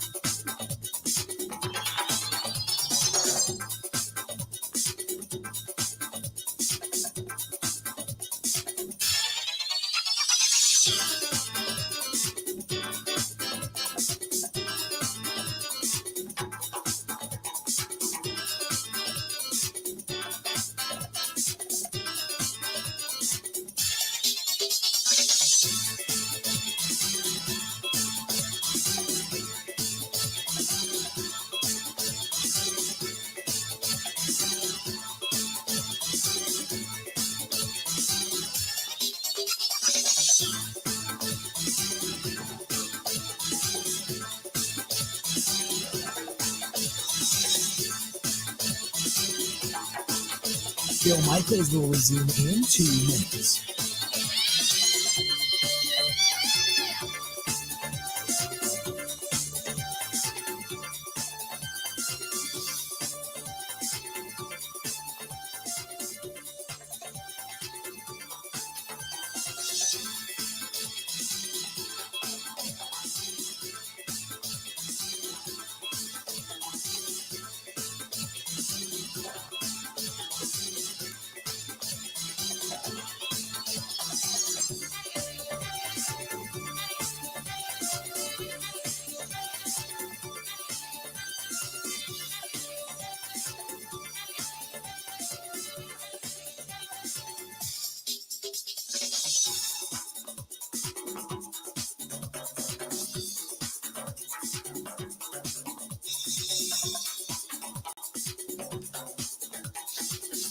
Bill Michaels will resume in 1 minute.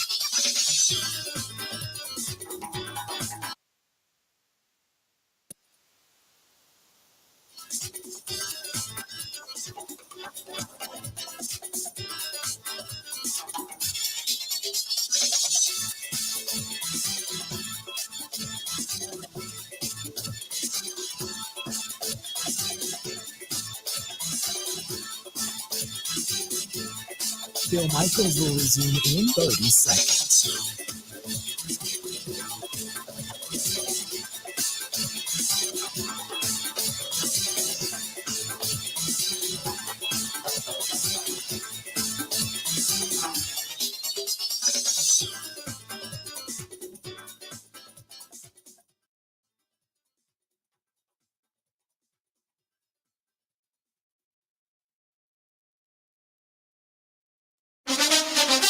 Now, in Green Bay, here's Mike Clemens. The Packers have 3 days of practice sessions to get ready for the Rams today through Saturday, and then a walkthrough on Sunday. Last night, the team activated their big backup offensive tackle, Caleb Jones. He's been on the illness reserve list, battling mononucleosis. Rookie wide receiver Romeo Doubs is back at practice. Doubs suffered a high ankle sprain on the first play of the game in Detroit back on November 6th. Will he be ready for Monday night? Yes, I'm fully expected to play Monday. Went full speed on it today. It felt great being able to play. The Rams have a new weapon to watch out for. Number 15, Tutu Atwell, a second-year wide receiver with 4.3 speed, just 5'9". Atwell says he's the one that drew away the safety that helped Van Jefferson get single coverage on his dramatic touchdown catch to beat the Raiders last week. Coach McVay called a full verts play. Van had a go ball. It was too high safety, and the safety rolled down to cover me. And it was just one-on-one with Van, and I just seen the ball in the air, and I just already knew Van was going to get it and run up under it. So when he caught it, it was just like, let's go, man. So and we was all inside. I was happy for him, and it was a great game. 3 of the 4 Packers' remaining games are here at Lambeau. They need to win them all for any hope of a spot in the playoffs. Packers safety Adrian Amos. Just a must win. I mean, we've won games in a row before. It just hasn't been the pressure that we have to, but like, these past couple of years, 6, 7 before, and then like, why can't we now? That's Adrian Amos. In Green, I'm Mike Clemens on the Bill Michaels Show.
Again, enchantednorthpole.com. And it's just a terrific place. And it's just grown and grown and grown.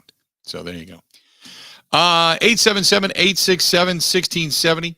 877-867-1670. Coming up after the top of the hour, head coach is back. He's got energy. He's got that pep in his step. We're going to hear from Matt LaFleur coming up after the top of the hour, so stay tuned for that. And we'll get back into some of this other stuff as well that we've been kind of discussing. So, by the way, if you have not seen it, the Chargers, I'll retweet it because the Chargers play. It's fantastic. Austin Eckler is solid. Okay, there's no doubt about it. But it's almost like I just retweeted it if you haven't seen it. It is almost like it's a political ad to get Austin Eckler into the Pro Bowl. And it's basically, it says NFL doesn't want to see you want you to see this because big colleges have ruled the NFL. And he's not a big college guy. He's a blue collar guy, all that kind of stuff. It's a really cool spot. I just retweeted it. If you follow me on Twitter, you can go take a look at it. You got to turn the sound on, but it's kind of cool. So we got another hour coming up. Stay tuned. You're going to hear from Matt LaFleur, Packers head coach. That's coming up next on the Bill Michaels Show.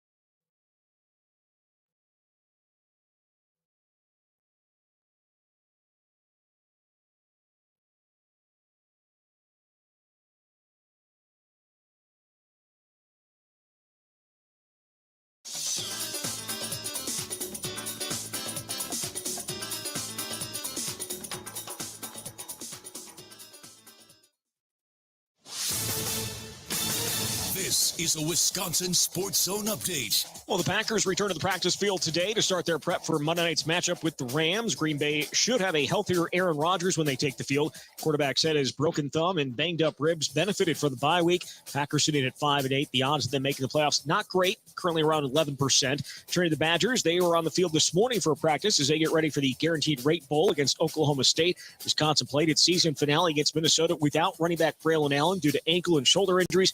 But the second team All Big Ten selection is on the mend. Yeah, feels good. I made a lot of progress, both on my ankle and my shoulder. Been able to go, through a full practice last few days, feeling good, full contact, everything like that. So I'm ready to go. Allen said he does plan to play in the bowl game, which is less than 2 weeks away. Meanwhile, Wisconsin continues to hit the recruiting trail hard. They've gotten 4 commitments this week, including 3-star linebacker Christian Allegro yesterday. Coach Luke Fickell said they have another big weekend of visits set up this weekend, including 4-star athlete Amari Snowden. Want to save even more at Fleet Farm? Well, now you can with Fleet Rewards. It's free to sign up, and there's no credit card required. Using Fleet Rewards is easy. Earn points every time you shop. Plus, get exclusive member offers, birthday and anniversary perks, free tire rotations, and more. Download the Fleet Farm app or create an account at fleetfarm.com/rewards to start earning points today. Fleet Farm, proudly serving the Midwest since 1955. Well, the Bucs are in Memphis. It's where they're going to take on the Grizzlies tonight. The two teams sit in second place in their respective conferences. Tip is at 7. It's the lone visit from Milwaukee to Memphis this year. And Wisconsin also back in action today as they host Lehigh. The Badgers have won 3 straight games, all of which were decided by single digits. Tip tonight, the Kohl Center is set for 6. With this Wisconsin Sports Zone Network update, I'm Zach Heil.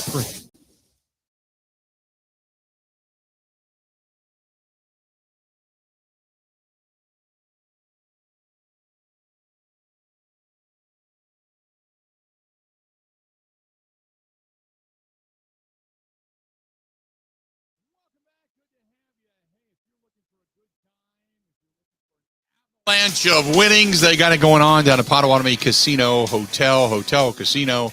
And Bingo is back. They're happy to say Bingo is back. So if you're looking for a room to stay in, you go down there, you just kind of stay and play. Good stuff from our friends at Potawatomi Hotel Casino And you go to paysbig.com for reservations to see everything they have to offer for the restaurants that are inside Potawatomi. It's a great time. Go to Potawatomi Hotel Casino. That's Potawatomi Hotel Casino and see for yourself. Good stuff. Let's do this. Matt LaFleur was at the podium just a short period of time ago. Let's take a listen to the head coach of the Green Bay Packers. Do you kind of like what the weather's turned here this week and what it's looking like for? Yeah, I was a little surprised when I woke up this morning. A lot of snow on the ground, and it'll be good for our guys to kind of get acclimated. I think it's a little bit warmer than I think it's going to be on Monday night, but the cold is our friend. Why is that an advantage?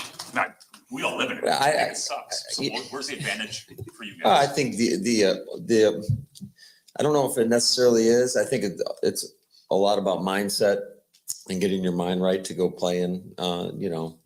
Same with when you go down in the South and it's really hot. So there's a lot of physical effects probably. I think the biggest advantage would be that you get an opportunity to practice in the weather you're potentially playing in.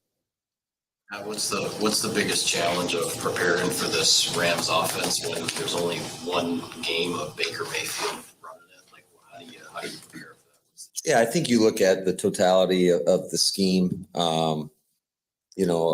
Obviously we've played each other quite a bit over the last couple of years, or twice in the last 2 years, and there's a lot of familiarity within the staff. So a lot of us have worked together, and so we kind of know what we like, but sometimes you can overthink things as well. So, there's a lot of just similarities, whether it's offensively or on defense, just in the schemes. And it's going to come down to who can go out there and execute the best.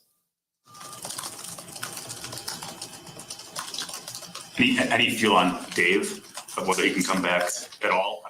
I think we all know about high ankle sprains and all that, but we don't know about appendectomies. Yeah, I'm just learning about that too, Bill. I don't know if this is the first time I've been around a player that has had one of these, at least in the season. So we'll see how he progresses throughout the course of the week. And obviously he's a guy that doesn't need a lot of time on the field to get out there and go play. So if he's capable of doing that, it's probably a long shot, but we'll see. Matt, what have you thought, though, of how Zach has kind of handled, sort of the swings of the season and the way he's kind of performed in those situations? Certainly not like a rookie. I mean, he's stepped in there and, you talk about just not flinching in any moment. He's done that. He's stepped right in, and I feel like for the most part, he's played at a pretty high level. So I'm excited about Zach and the flexibility that, again, another guy that can come in and play multiple positions. You can't have enough guys like that. On defense, an outside linebacker, Enagbari left at the end of the Bears game. Is he going to be okay? And can you talk about Justin Hollins? How much was his time with the Rams? Does that help him in Joe's defense and what he's been able to do for you so far? Yeah, I think both those guys we're really excited about. Obviously, getting a guy like Justin mid-year, that's a shot in the arm. I think he's done some really nice things, and just obviously adds another playmaker on our defense, a guy that brings more depth. And I do think JJ, he should be good to go, but we'll see how he is out there. We've only had the one practice since the Bears game, so but I didn't notice anything the other day. Because Hollins came from Rams, how much did that help him with what Joe runs? Oh, I think it was huge in terms of, the acclimation period. It was definitely shortened by the verbiage, and a lot of that is just you got to learn the terminology. And a lot of it's similar coaching points or whatever it may be, but it's the terminology that to get guys up to speed, and the details. Obviously, there's intricacies that are going to be a little bit different in our offense or defense or special teams that are going to be different from what the Rams do. Matt, I think this is going to be the second game you've had your preferred coming out of Camp 5 receivers, I think, in Allen, Randall, Sammy, Romeo, and Christian. I think it was the Bear game in week 2. This is the second time we've gone together. Have you ever given yourself a thought for a second about what could have been, if they've been through, and what are your expectations now with this group for a couple more games? Yeah, I don't think I lived too much in the past on what could have done, what could have been. I mean, it's just, a waste of my brain power, I'd say. So, but no, I think, you're probably going to see a lot of 0 personnel, 5 wide. We're just going to let it rip. Maybe you could do that without Aaron Donald, though, which is actually the question: how does our defense change? I'm assuming he's not going to play. That's good for you guys. You're assuming, I'm assuming otherwise. Okay. I think a primetime game, I don't know. Maybe he does, maybe he doesn't, but we'd be fools not to prepare for a guy like that. He is a guy that absolutely 100% impacts the game. Generational player, first ballot Hall of Famer, one of the best to ever play the game. So I think you always have to have a plan for him. How much he plays, if he doesn't play, then you got to have a contingency plan for if he's not in there. And because certainly I think just the challenge going against him over the last couple of years, he definitely takes some plays that you'd like to have in the game plan, and he just it wipes them out because you can't protect, or maybe at the point of attack and some of the runs, he's just that big of a problem. So yeah, he's a monster to prepare for. You would have thought that with the bye week, with an extra day, that the game planning would have been much smoother yesterday. It still was the same issues if it were any other normal week, in terms of it just creates a lot of conversation, and you got to problem solve, and he's just as good as they get. You guys have done a pretty good job of getting under his skin, though. I think he tried to choke out Lucas in the playoffs and then Elton in the regular season. Whose turn is it this time, if he does play? Well, we would never try to coach that in somebody, Matt. So your bye week, and you don't look back, but you probably did some self-scouting, but you see that tremendous performance by the Rams against the Raiders. You get your guys back a little refreshed. Does that help you put into focus what is ahead of you for these next 4 games in your team? Yeah, and I think the way we look at it, and you guys, I know it probably you guys want to puke every time I say it, but it's literally looking at what's right in front of us, and that's coming out today.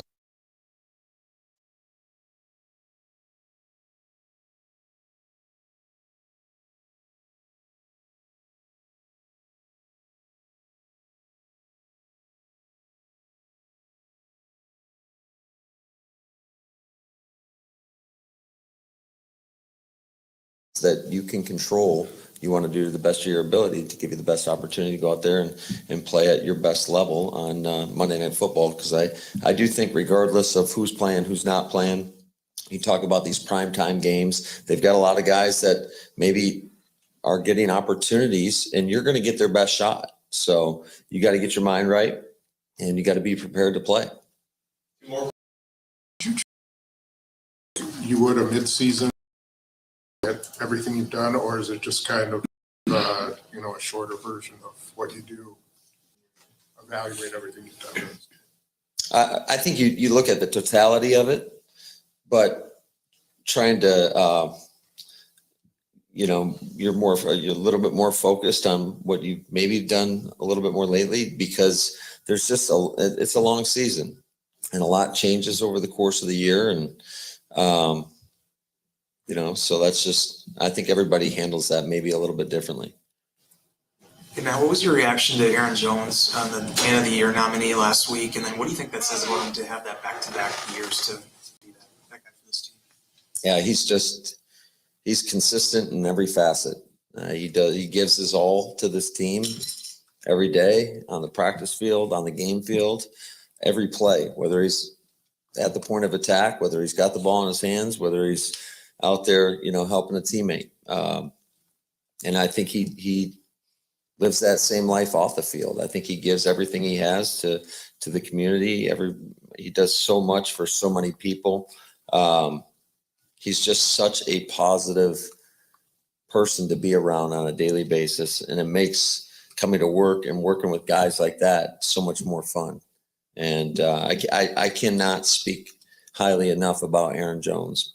Everybody knows about the football player, but I think what's more impressive is, as good as he is as a player, I think he's an even better person. There you go. That is Matt LaFleur talking with the media a little bit earlier before heading out to the practice field. Now, there was a couple of things there that I thought were rather interesting. First of all, he's 100% correct about Aaron Jones, and Aaron Jones getting the nomination for the Walter Payton Man of the Year, being one of the finalists, for that. But when he talked about, I know you guys are going to puke, but it's what's ahead. It's what's ahead. You can't win out if you don't win one. And he's right. And I know it's cliche, and I know, media guys inside that, session want to hear more. Bakhtiari not going to play. There's some things there we obviously know. I mean, they're going to, work on that and look at it, till game time, and then they're going to make the decision. We already know what's been made. But no, you can't look past the Rams. You just can't. No way. With or without Baker Mayfield, there's just a rejuvenation there. So we talked about that early on in the show. It is what it is. They're a team that can, look, you're not good enough to roll your helmet out there. Put it that way. You can't just say, we're playing the Rams. Rams are terrible. Here you go. Not going to happen. So you're going to have to really, really, really come ready to play. Just learning about that too, Bill. Thank you very much. There you go. Thank you very much. I mean, you look at the Packers' wins. They beat the Bears, sub 500. They beat the Buccaneers, sub 500. They beat the Patriots, Bailey Zappi. They beat the Cowboys. That's a plus 500 team. Then they beat the Bears again. So 2 of their wins are against the Bears. They did beat the Cowboys, solid team. They did beat the Patriots, solid team. But, and this was just asked me, and I want to deal with this when we come back.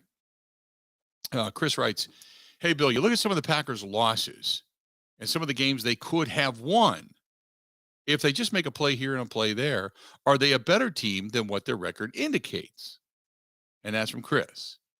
I want to deal with that when we come back, because let me do this because I'm up against it and I don't want to get too long-winded here. So I got to take a quick break, but it's a really good question. And I understand where you're coming from. And I know where the depths of the question comes from, because you're hoping for hope that this team is better than what we've witnessed. So stay tuned. This portion of the program brought to you by our friends over there at Smoke on the Water and Sloppy Joe's. We were just out at Smoke on the Water on Tuesday night. The Fisher House had a meeting, our board of directors meeting, and it was kind of our final end of season a little bit. It's not a really soiree, if you will, but we do some appetizers and a couple of drinks and talk shop, and then we just kind of relax a little bit, because all year long we're making decisions for money and different things. But it was great. And the food, Jerry Garcia is the new chef over there at Smoke on the Water. Fantastic stuff. He's always coming up with new dishes, and he just is so dedicated to all of that. I've known Jerry for years and years and years, going all the way back when he was doing the tailgate stuff out in front of Miller Park. So good stuff with Jerry out there on staff now. And then I saw they had some music down at Sloppy Joe's, and they're doing some Christmas party stuff, and they're doing a lot of things on the weekends for breakfasts. Sloppy Joe's is great too. So if you're in Hubertus, on Hubertus, a good old-fashioned Wisconsin bar, that's Sloppy Joe's. Or you go to Lake Country, out on the lake, kind of expanded. They have music downstairs, a lot of partying going on. That is our friends at Smoke on the Water. Either place you can't go wrong. Owned by Joe and Ellen Hennis. Both people, absolutely fantastic. Both locations, the exact same. Good places, good people, good fun. Covering Wisconsin sports like a blanket, this is the Bill Michaels Show on the Wisconsin Sports Zone Radio Network. This December, it's a cash avalanche at Potawatomi. Saturdays, you could get buried in up to 10 grand cash. Plus, all the unclaimed prizes snowball into a huge cash jackpot at the end of the month. Just play with your club card for a chance to win. Sure, presents are nice, but nothing beats cold, hard cash. Only at Potawatomi Hotel and Casino. More info at paysbig.com/coldcash. Must be 21 years old to play.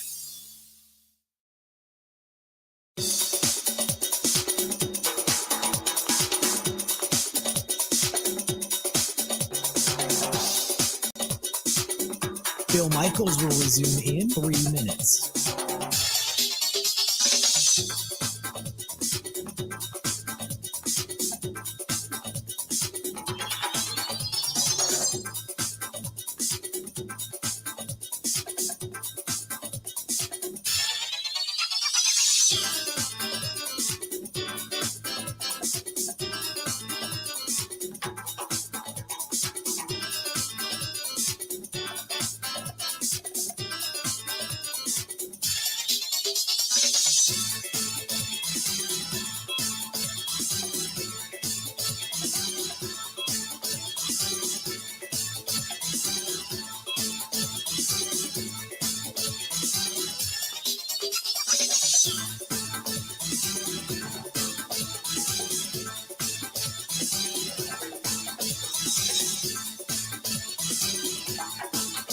Phil Michaels will resume in 2 minutes.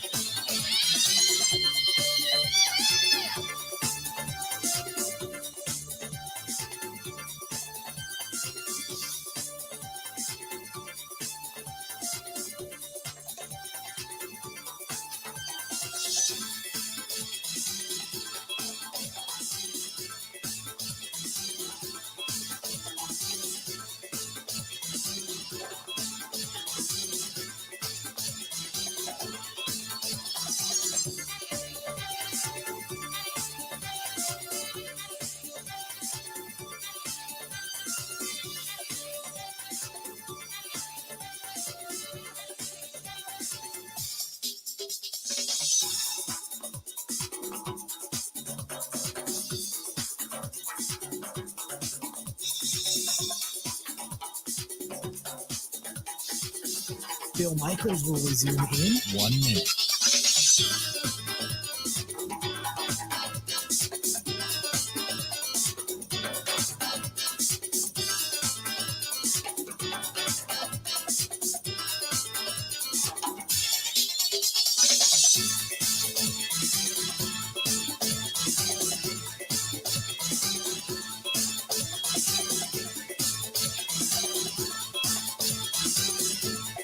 Phil Michaels will resume in 30 seconds.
What was I talking about when I went to break? I don't even remember.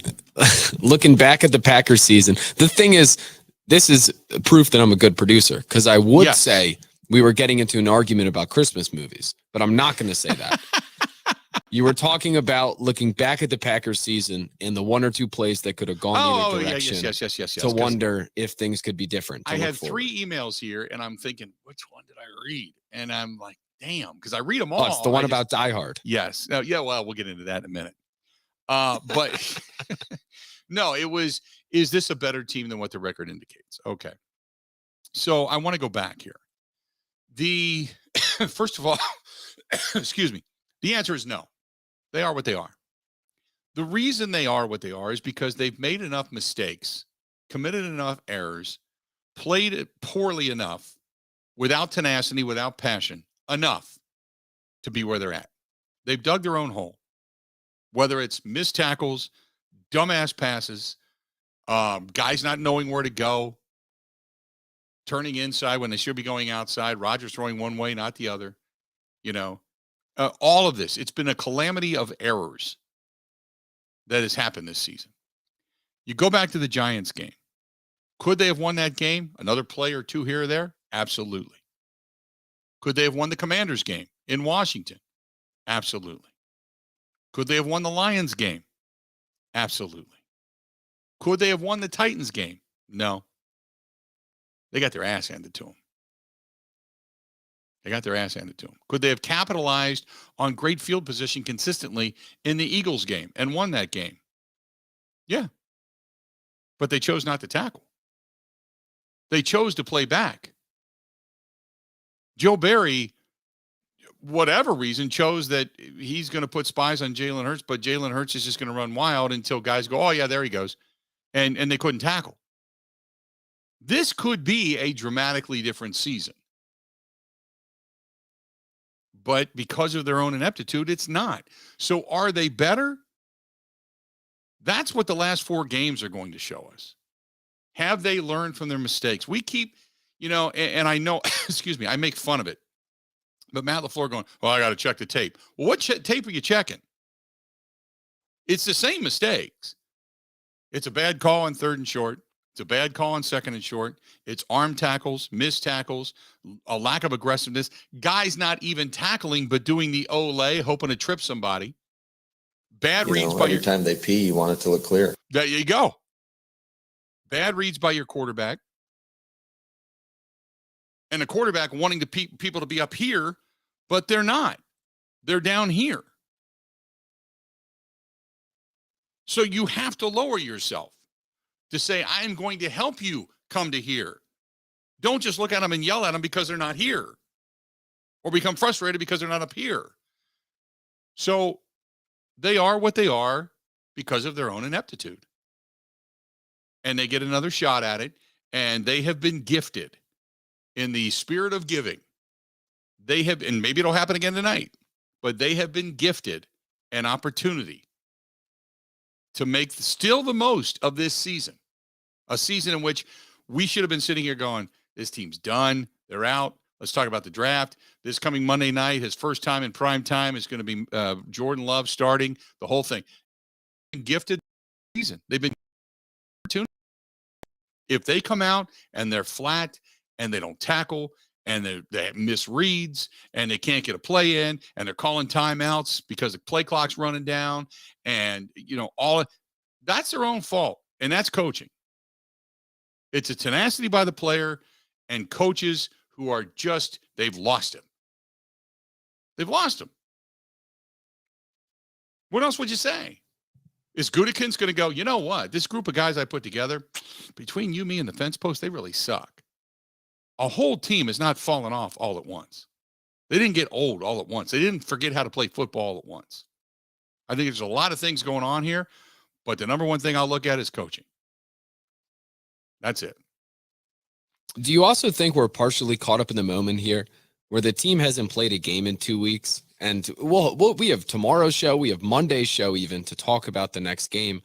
And yeah, they beat the Bears. It wasn't the most clean game ever. No, it was a matter of fact, up until the fourth quarter, it wasn't even a good game. They looked terrible early on in that game. But what I'm grabbing onto is not the second half of the Bills game, is not the second half of the Eagles game.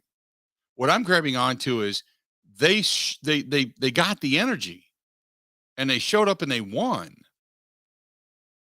And in doing so, they gave themselves a little bit of life. They showed themselves, yeah, we can win. We got a legitimate weapon in Christian Watson that when he catches the ball, dude just strides and nobody's going to catch him. We got a tight end that's serviceable. We got a run game that's okay. We found another left tackle in Zach Tom that he'll be okay until, it may not be great, but he'll be okay until Bakhtiari comes back. All we need now is a defense to go, we're going to get off our ass and tackle. We're actually going to give a damn, whether because of or in spite of Joe Barry. So I just, Monday night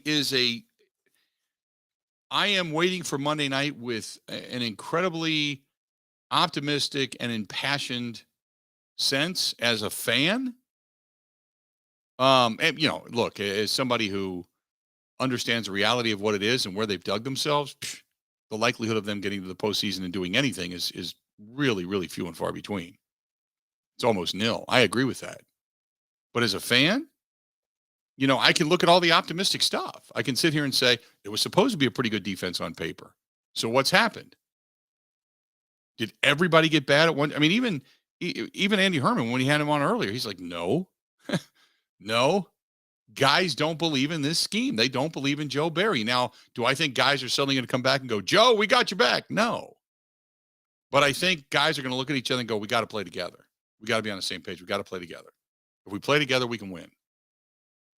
If we don't, we're not going to. I just really believe that. I believe it's going to be the guys that take it into their own hands to win games, in spite of what Joe Barry's calling. So, speaking of the draft, though, don't worry. I have lists of tight ends that can work for this football team. It's a damn good tight end draft. All right. Yeah. Well, they need it. Yeah, they do need a good tight end. They need another one. This kid from Georgia is like 6'8", 250. Right. Just runs through people. I would love to see him, and I would love to see Tunyon obviously stick around, have another guy alongside him, and really become a dynamic duo of tight ends and the usability of tight ends. Well, Josiah DeGuara is that guy, as we've been told for he's not. 2 years. He's another third-round draft choice that you need to go ahead and flush. Come on, Bill. They need a fullback. Yeah. That's why they haven't won these games. Yeah. Can you imagine on the goal line in Detroit if they had a fullback in there and just gave him the ball 3 times? Can you imagine if Detroit, they actually ran the ball 3 times? Just saying. Let's start with there. I'm the voice of the people here, though. Hey, I know the people. Am I losing you tomorrow? No. Are you Why? mentally out of this? Because tomorrow begins, Bowl Mania? Well, losing it depends how you define losing. How you doing today, Ben? Oh, come on, Miami of Ohio Redskins. I got money on it. It's not even That game starts at 10:30. It's the Red Hawks now. I gotta be careful. It's the Red Hawks. No, that game doesn't do it for me. I will tell you, UTSA Troy is a sneaky banger, though. That starts at 2:00, so we're good. Okay. Troy can play, man. Give it up for Troy. There you go. Most of the games are on Saturday. Correct. But we do have games tomorrow during the show. Yes. During the show. And I know you. It's like when golf is on. If I don't catch you during a commercial break, man, you're mentally gone. You're out. Well, if you want to speak golf, Tiger Woods does play golf this weekend with his son. I was going to say his son is actually going to play from the tips as well, right? Oh yeah. So if you that want was the big announcement that his son was going to play from the back tees. I'll tell you what, nothing captures the attention of people that live for golf more than Tiger Woods' son. In a not weird way. Can you imagine if Tiger Woods' son ends up being as good, if not better than Tiger? I could see it. And frankly, and just brings in that new and I can't even imagine it because the world would go nuts. I mean, he's got enough pressure on you as it is. Don't get me wrong, but people would go nuts. At least Tiger named him Charlie, as opposed to LeBron, who named his kid Bronny and then said, "Oh, I don't want him to have a big spotlight. Right. I want him to live his own life." It's like, dude, you named him Bronny Jr. Like, what are you doing? Right. Let's do this. We're going to step out, take a quick break, come back. Got a couple of segments to go before we get out of here. Stay tuned. This portion of the program brought to you by our friends at Sunset Grill Pewaukee. They want me to remind you they've got some trivia. They got some karaoke going on, entertainment on the weekend, good food. Come on out and watch the games. Bowl Mania on the tubes out there at Sunset Grill on Pewaukee Lake. Stop in, say hi. More of the Bill Michaels Show next. This is the Bill Michaels Show on the Wisconsin Sports Zone Radio Network. One of the worst things that you can hear, you have cancer. The worst is when you hear the words, your child has cancer. When a child is diagnosed with cancer, it changes their world. Sometimes they can't even do things that they really love, like playing soccer, riding a bike, going to prom, attending school. Children with cancer spend a lot of time away from others. Time in the hospital, treatments, tired, nauseous, and they feel isolated. That's where Special Spaces Wisconsin steps in. They provide these children with a special space where they can not only sleep, but they can play, they can heal, they can spend time away from the challenges of their illness. It's a customized bedroom designed just for them. How about a princess castle or a pirate ship or a sports-themed bedroom? They transform that child's existing bedroom into a place that only he or she can imagine. A place for them just to be a kid. This effort is done with teams of dedicated volunteers and sponsors, just like our friends from Pella Windows and Doors of Wisconsin and all the community partners. If you'd like to find out more or to donate, go to specialspaces.org. That is specialspaces.org.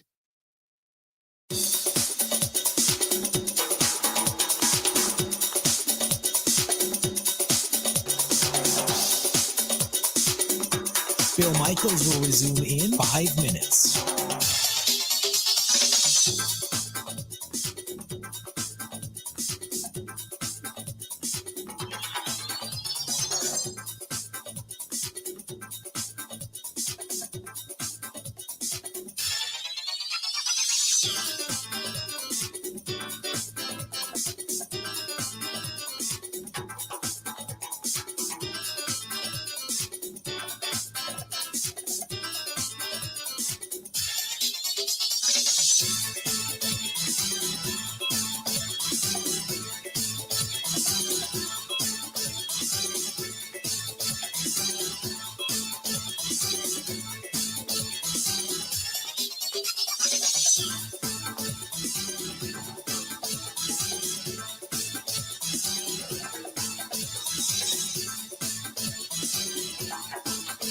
Bill Michaels will resume in 4 minutes.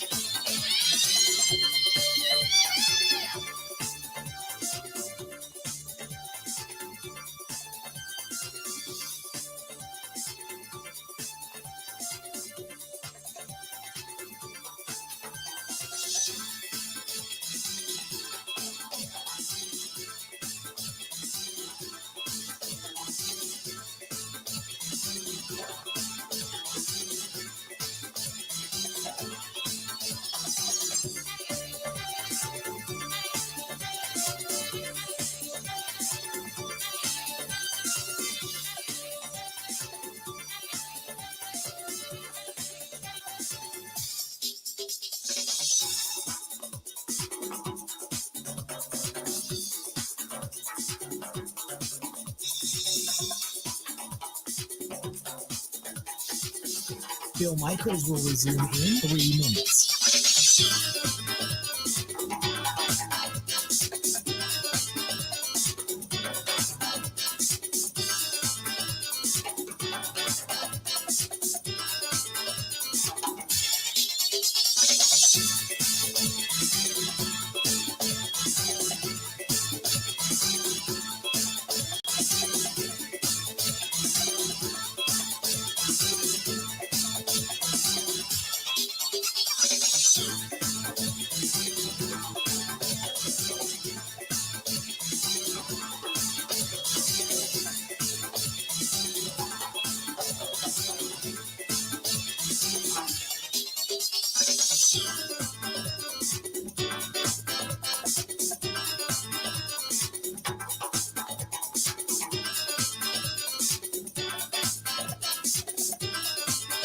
Bill Michaels will resume in 2 minutes.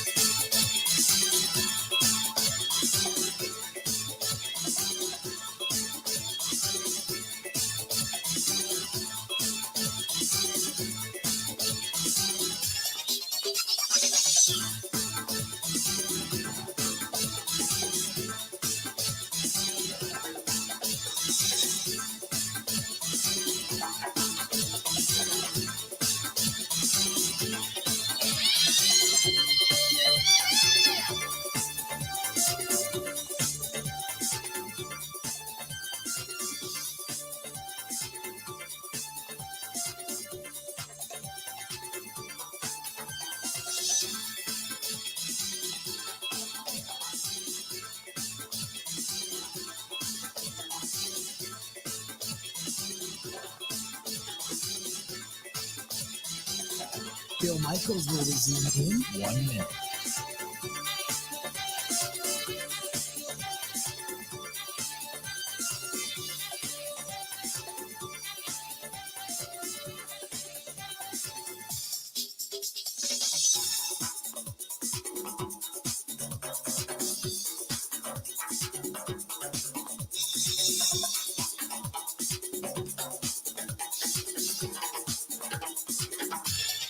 Bill Michaels will resume in 30 seconds.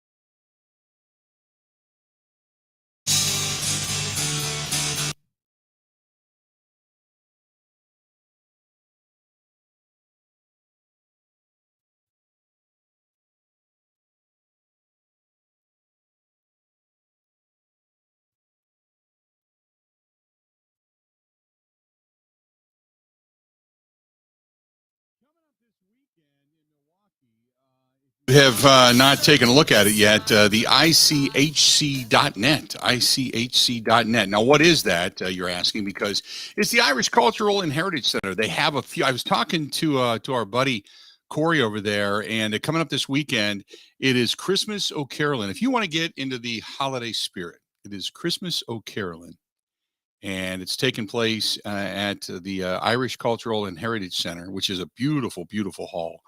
Coming up this weekend on the 18th. And they do have some, it's Sunday, and we don't have a Packers game. And they do have some tickets available. So if you are looking to go, they do have some tickets. I highly suggest if you just want to get into some good caroling Christmas spirit, this is the place to go.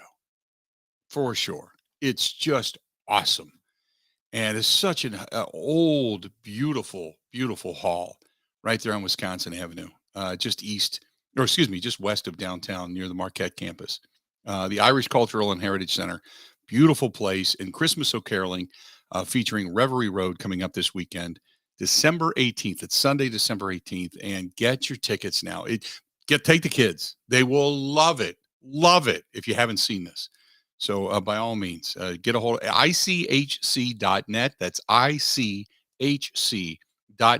I just had a buddy of mine said, I'm just not in the Christmas spirit. I got a hold of him. I said, hey, here you go. Here's the link. Go to it. Get yourself some tickets. And if you don't even want to get tickets, I'll buy. Go. You got. That's okay. But unless you want to call them direct, 414-345-8800. 414-345-8800. Get a hold of my buddy Corey Webster over there. ICHC.net. Or 414-345-8800, and celebrating 30 years of being there. And they've been around a long time, and it's a great, great, great sing-along and Christmas spirit, and it's just so much fun. So there you go. 877-867-1670, 877-867-1670. I'll ask this. Fred says, hey, Ben, what do you love more, bowl season or golf opening season in Hawaii, in Honolulu, Hawaii? Wow. That's a good question. Likely bowl season because it extends through an entire month. Right. I tend to not get into golf full on until the NFL season ends, once they get to the waste management and stuff. Okay. But nothing beats bowl season. I don't care who's playing. It's just chaos. It's amazing. And then towards the end, you get to the actual good games. And you get out of all of your terrible family obligations. You're sitting there, everyone's, I don't know, doing something you don't want to do. You say, oh, the Rose Bowl's on. Let me go watch that. Yes. It's perfect. Bowl season I like bowl season, and this is the reason why, because whether I'm at home, sitting downstairs in the bar, sipping something, or I'm out and about, and I just had another friend of mine that said, hey, are we going to get a cigar together this weekend, which probably going to do that. I told you I was going to Nice Ash. Either way, I can sit down. I've got a bowl game on. I've got an NFL game on. I am kick back, relaxed, throw a little music on. I'm in heaven. Except for the weather, which I'm watching outside of my window right now as it sleets on top of everything that we've had already. It's sleeting, but I'm in heaven when it comes to bowl season and football and NFL and all that kind of stuff. Oh yeah, I'm good to go. Good. It's almost as good as, say, you got nothing going on. It's summertime. It's a Wednesday night, and you go down to one of the bars or pubs or what have you, and you've got 15 TVs, and the Brewers are on, say, 10 of them, and then you got 3 or 4 other games going. You got a ton of baseball, and you're sitting back going, oh yeah, okay, I love it. That's the way I feel summertime wise. Oh, you put $15 on North Texas versus Boise State. Neither team can make a field goal. One team's on its 4th-string quarterback. The other coach got fired last week, and it's awesome. Okay, there you go. This is from Janice, who says, wasn't it a couple of weeks ago you were on, what do you call it, Tweeter Deck? It's not Tweeter Deck, it's Tweet Deck. And all of the Asian porn, she said, yes, I see it. Thank you very much for verifying the Asian porn. It's Tweet Deck, not Tweeter Deck. So if you're looking at it, you would know that. Yes. Oh, my goodness.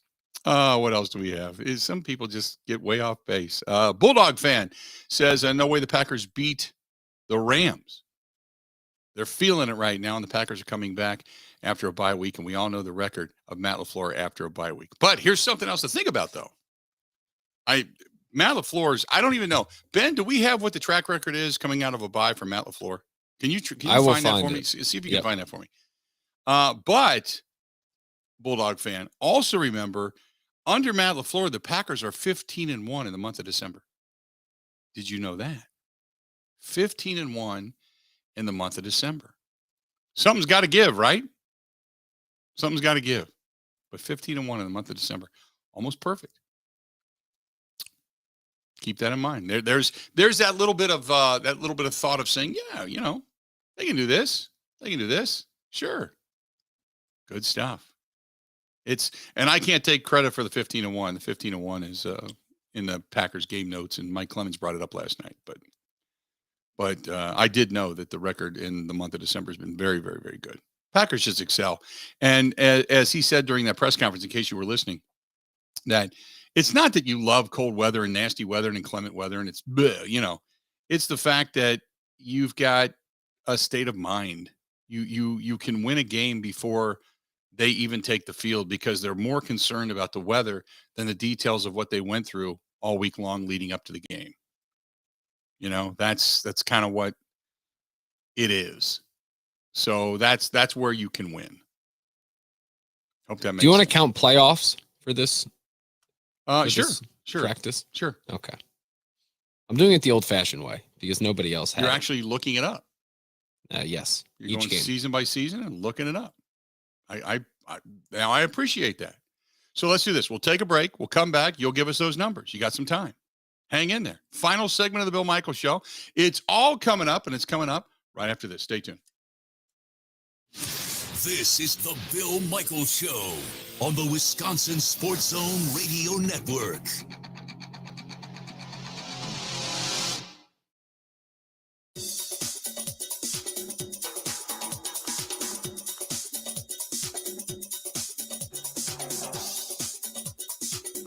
Bill Michaels will resume in 3 minutes.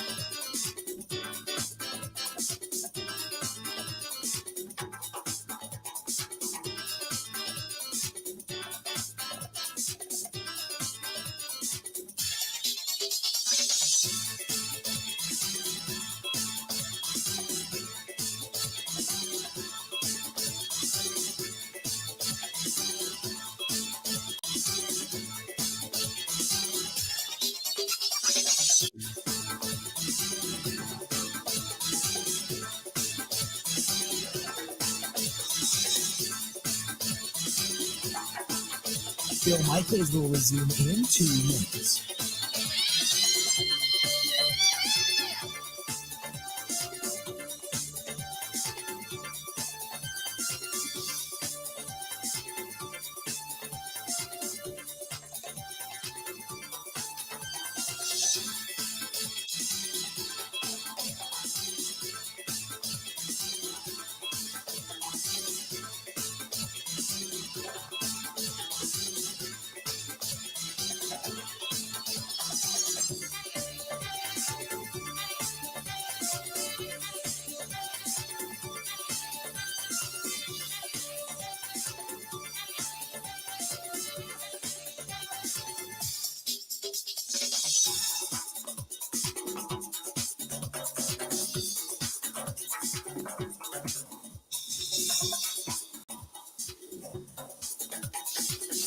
Bill Michaels will resume in 1 minute.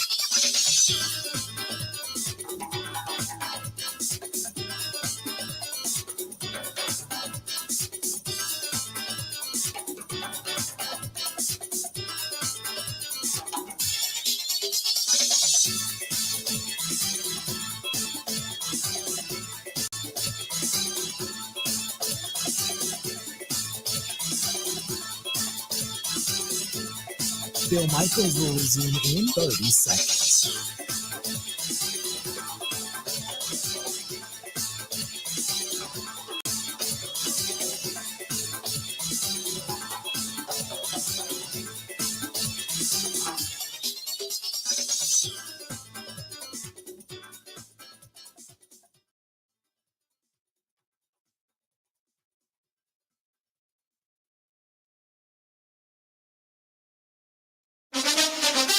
Now, in Green Bay, here's Mike Clemens. The Packers are getting ready for the Rams on Monday night. Although Green Bay is a long shot to make the playoffs, here's one fact to consider. Under Matt LaFleur, since 2019, the Packers' record for games in the month of December is 15-1. Packers halfback A.J. Dillon. At this point, or very close to this point, the last 2 years we had already clinched the playoff. You know, it's very it's human nature to know that, in order for us to get to where we want to get, we got to win them all. But, I don't think it's like the elephant in the room or anything like that. Wide receiver Alan Lazard on finally getting a bye week to rest up the body before the final push through these last 4 games on the schedule. Definitely feel like a new energy, back in the locker room today, just for the rest of the week and everything, just being able to knowing what we have ahead of us, and it's very well within our reach. The Rams are 0-2 so far at Lambeau Field under head coach Sean McVay, who when he got the job as head coach, his first hire was Matt LaFleur as offensive coordinator. McVay, on learning the forecast for Monday night, is mostly cloudy and a game time temperature of 12 above. It's a special place. I love this game. You can feel the history and what a special venue it is, how important it is, to just that area. And obviously I'm familiar with it just because of my relationship with Matt, but going there, this being the third time, in the last couple of years is, I prefer the LA weather always, but it'll be great. That's Rams head coach Sean McVay. In Green Bay, I'm Mike Clemens on the Bill Michaels Show.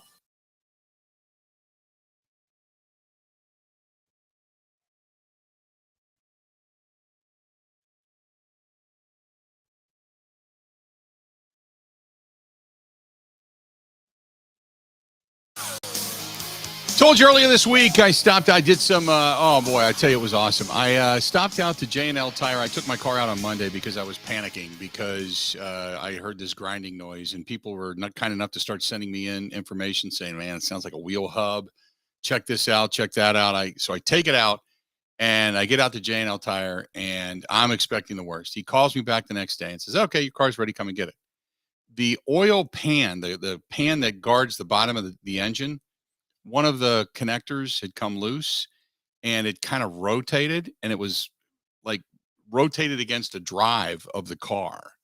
So as I would roll, it would grind, which sounded like maybe it was a wheel bearing, and it was freaking me out. And he's like, I said, okay, what do I owe you? And he said, nothing. It was one clip, and it's up. It's secure now. No worries, that type of thing. They're just great people. They could have told me, like going back to the old Seinfeld, man, Johnson rod, you need a new Johnson rod in there. And you wouldn't know, okay, got to fix it. But they're like, didn't charge me anything. It's just good people. That's J&L Tire Service, jandl.com. That is JNL.com, JNL Tire Service out in Johnson Creek. Just great people. And I just love them out there. Lyle and Chad and his staff, they're just so fantastic and they're trustworthy. And that's the reason you go there. So whether you're going for an oil change or you're a big rig driver and you need brakes on your semi trailer, whatever it is, they can handle everything in between. Stop out and tell them we appreciate them so much. So Ben, what is the record of the Green Bay Packers under Matt LaFleur coming out of a bye week? So they're 3-3 total. 1-2 and these numbers are not exact. No exact science here. So if someone would like to fact check, I'm kidding. I think this is correct. You're doing it on the fly, so here we go. Well, they're 1-2 in the regular season. They lost versus San Francisco in 2019, Tampa in 2020, and then last year it was that Sunday night game against Chicago where the special teams tried to give it away, but they somehow ended up still winning because the Bears stunk. They are 2-1 in the postseason. They beat the Seahawks in 2019, the Rams in 2020 to advance to the NFC title game, and then obviously last year, San Francisco. So the context is weird because 2019, that game off a bye against San Francisco, that team went to the Super Bowl and probably should have won it if Jimmy G could have completed that pass. 2020, the loss versus Tampa. Tampa obviously went on to win the Super Bowl that year. So they played good teams. And then in 2021, the Bears stunk. So they're average. There's no rhyme or reason to it. It's just they're average coming out of a bye.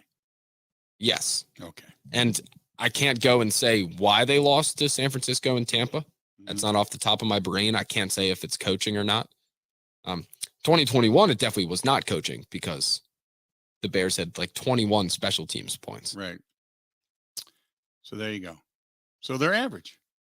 I get people, last night, I shouldn't say people, but there were people chiming in last night saying his record is awful coming out of the bye. And I said, I don't know if that's necessarily true. I don't necessarily think he's been stellar, but I think we remember the losses coming out of a bye and going, you had 2 weeks to prepare and you looked like that. That sticks out in my mind. That I remember. But I don't think I've ever looked at it and went, they're terrible. No, they're not terrible. But, there's been times when coming out of a bye, we went, oh boy, all of that for that? Are you kidding me? So, okay. So they're average. I mean, if you want to point to one thing this season, it's the fact that they took the bye where they took it. Right.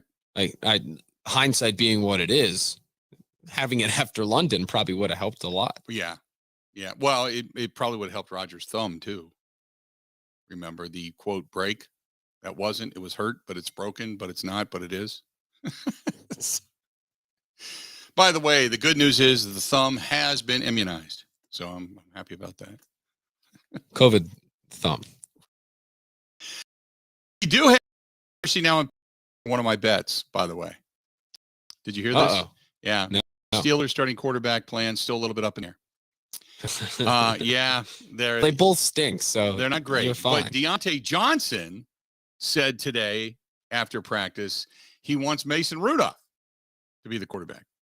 If Pickett can't go, they want Mason Rudolph. He said, yeah, I want to see him play. I know he's ready to play. I know it's probably in the back of his mind, like, dang, when am I going to get my chance? I feel like this week is it for him. I know he's going to do everything it takes to be prepared and get ready, but I want to see him play. Now, remember who their backup is to Kenny Pickett. Mitchell Trubisky. Yes, he's still in the league. And Pickett took over the starting job in week 4. Rudolph has been inactive every week this season, but Pickett's status for Sunday's game in doubt after the quarterback sustained his second concussion in 8 weeks early in week 14 in a loss to Baltimore. So we're not quite sure. Trubisky came in, replaced Pickett, and he did give the team a spark with a couple of chunk plays and big throws. But he also threw 3, not 1, not 2, but 3 picks. So they're looking at Mason Rudolph as being the starter there. So surprising though, that came from the guy not named Pickett. Right, exactly. By the way, I get it. Okay.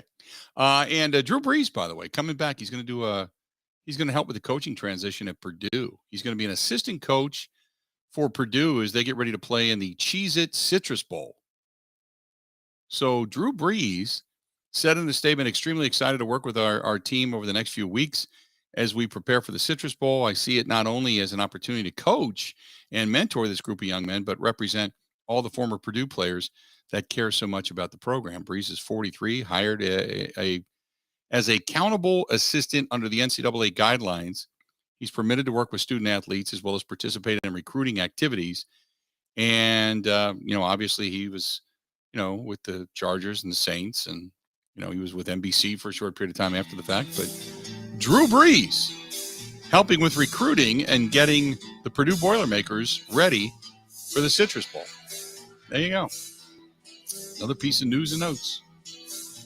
Tomorrow is Friday. Tomorrow, the end of the week. Tomorrow, it is Bowl Mania beginning. Tomorrow is Mike Clemens. Tomorrow is Ben Kenny's partial attention to the program. Tomorrow is a good day. Tomorrow is a good day. We're looking forward to tomorrow. Good stuff. Hey, thanks to everybody watching over on the Bud Light live stream. We thoroughly appreciate it. Thanks to all of you taking a listen to us all throughout the great state and beyond the borders, whether it's in La Crosse, or Viroqua, Marshfield, Marinette, whatever it happens to be. We got everybody. Milwaukee, M&M. Top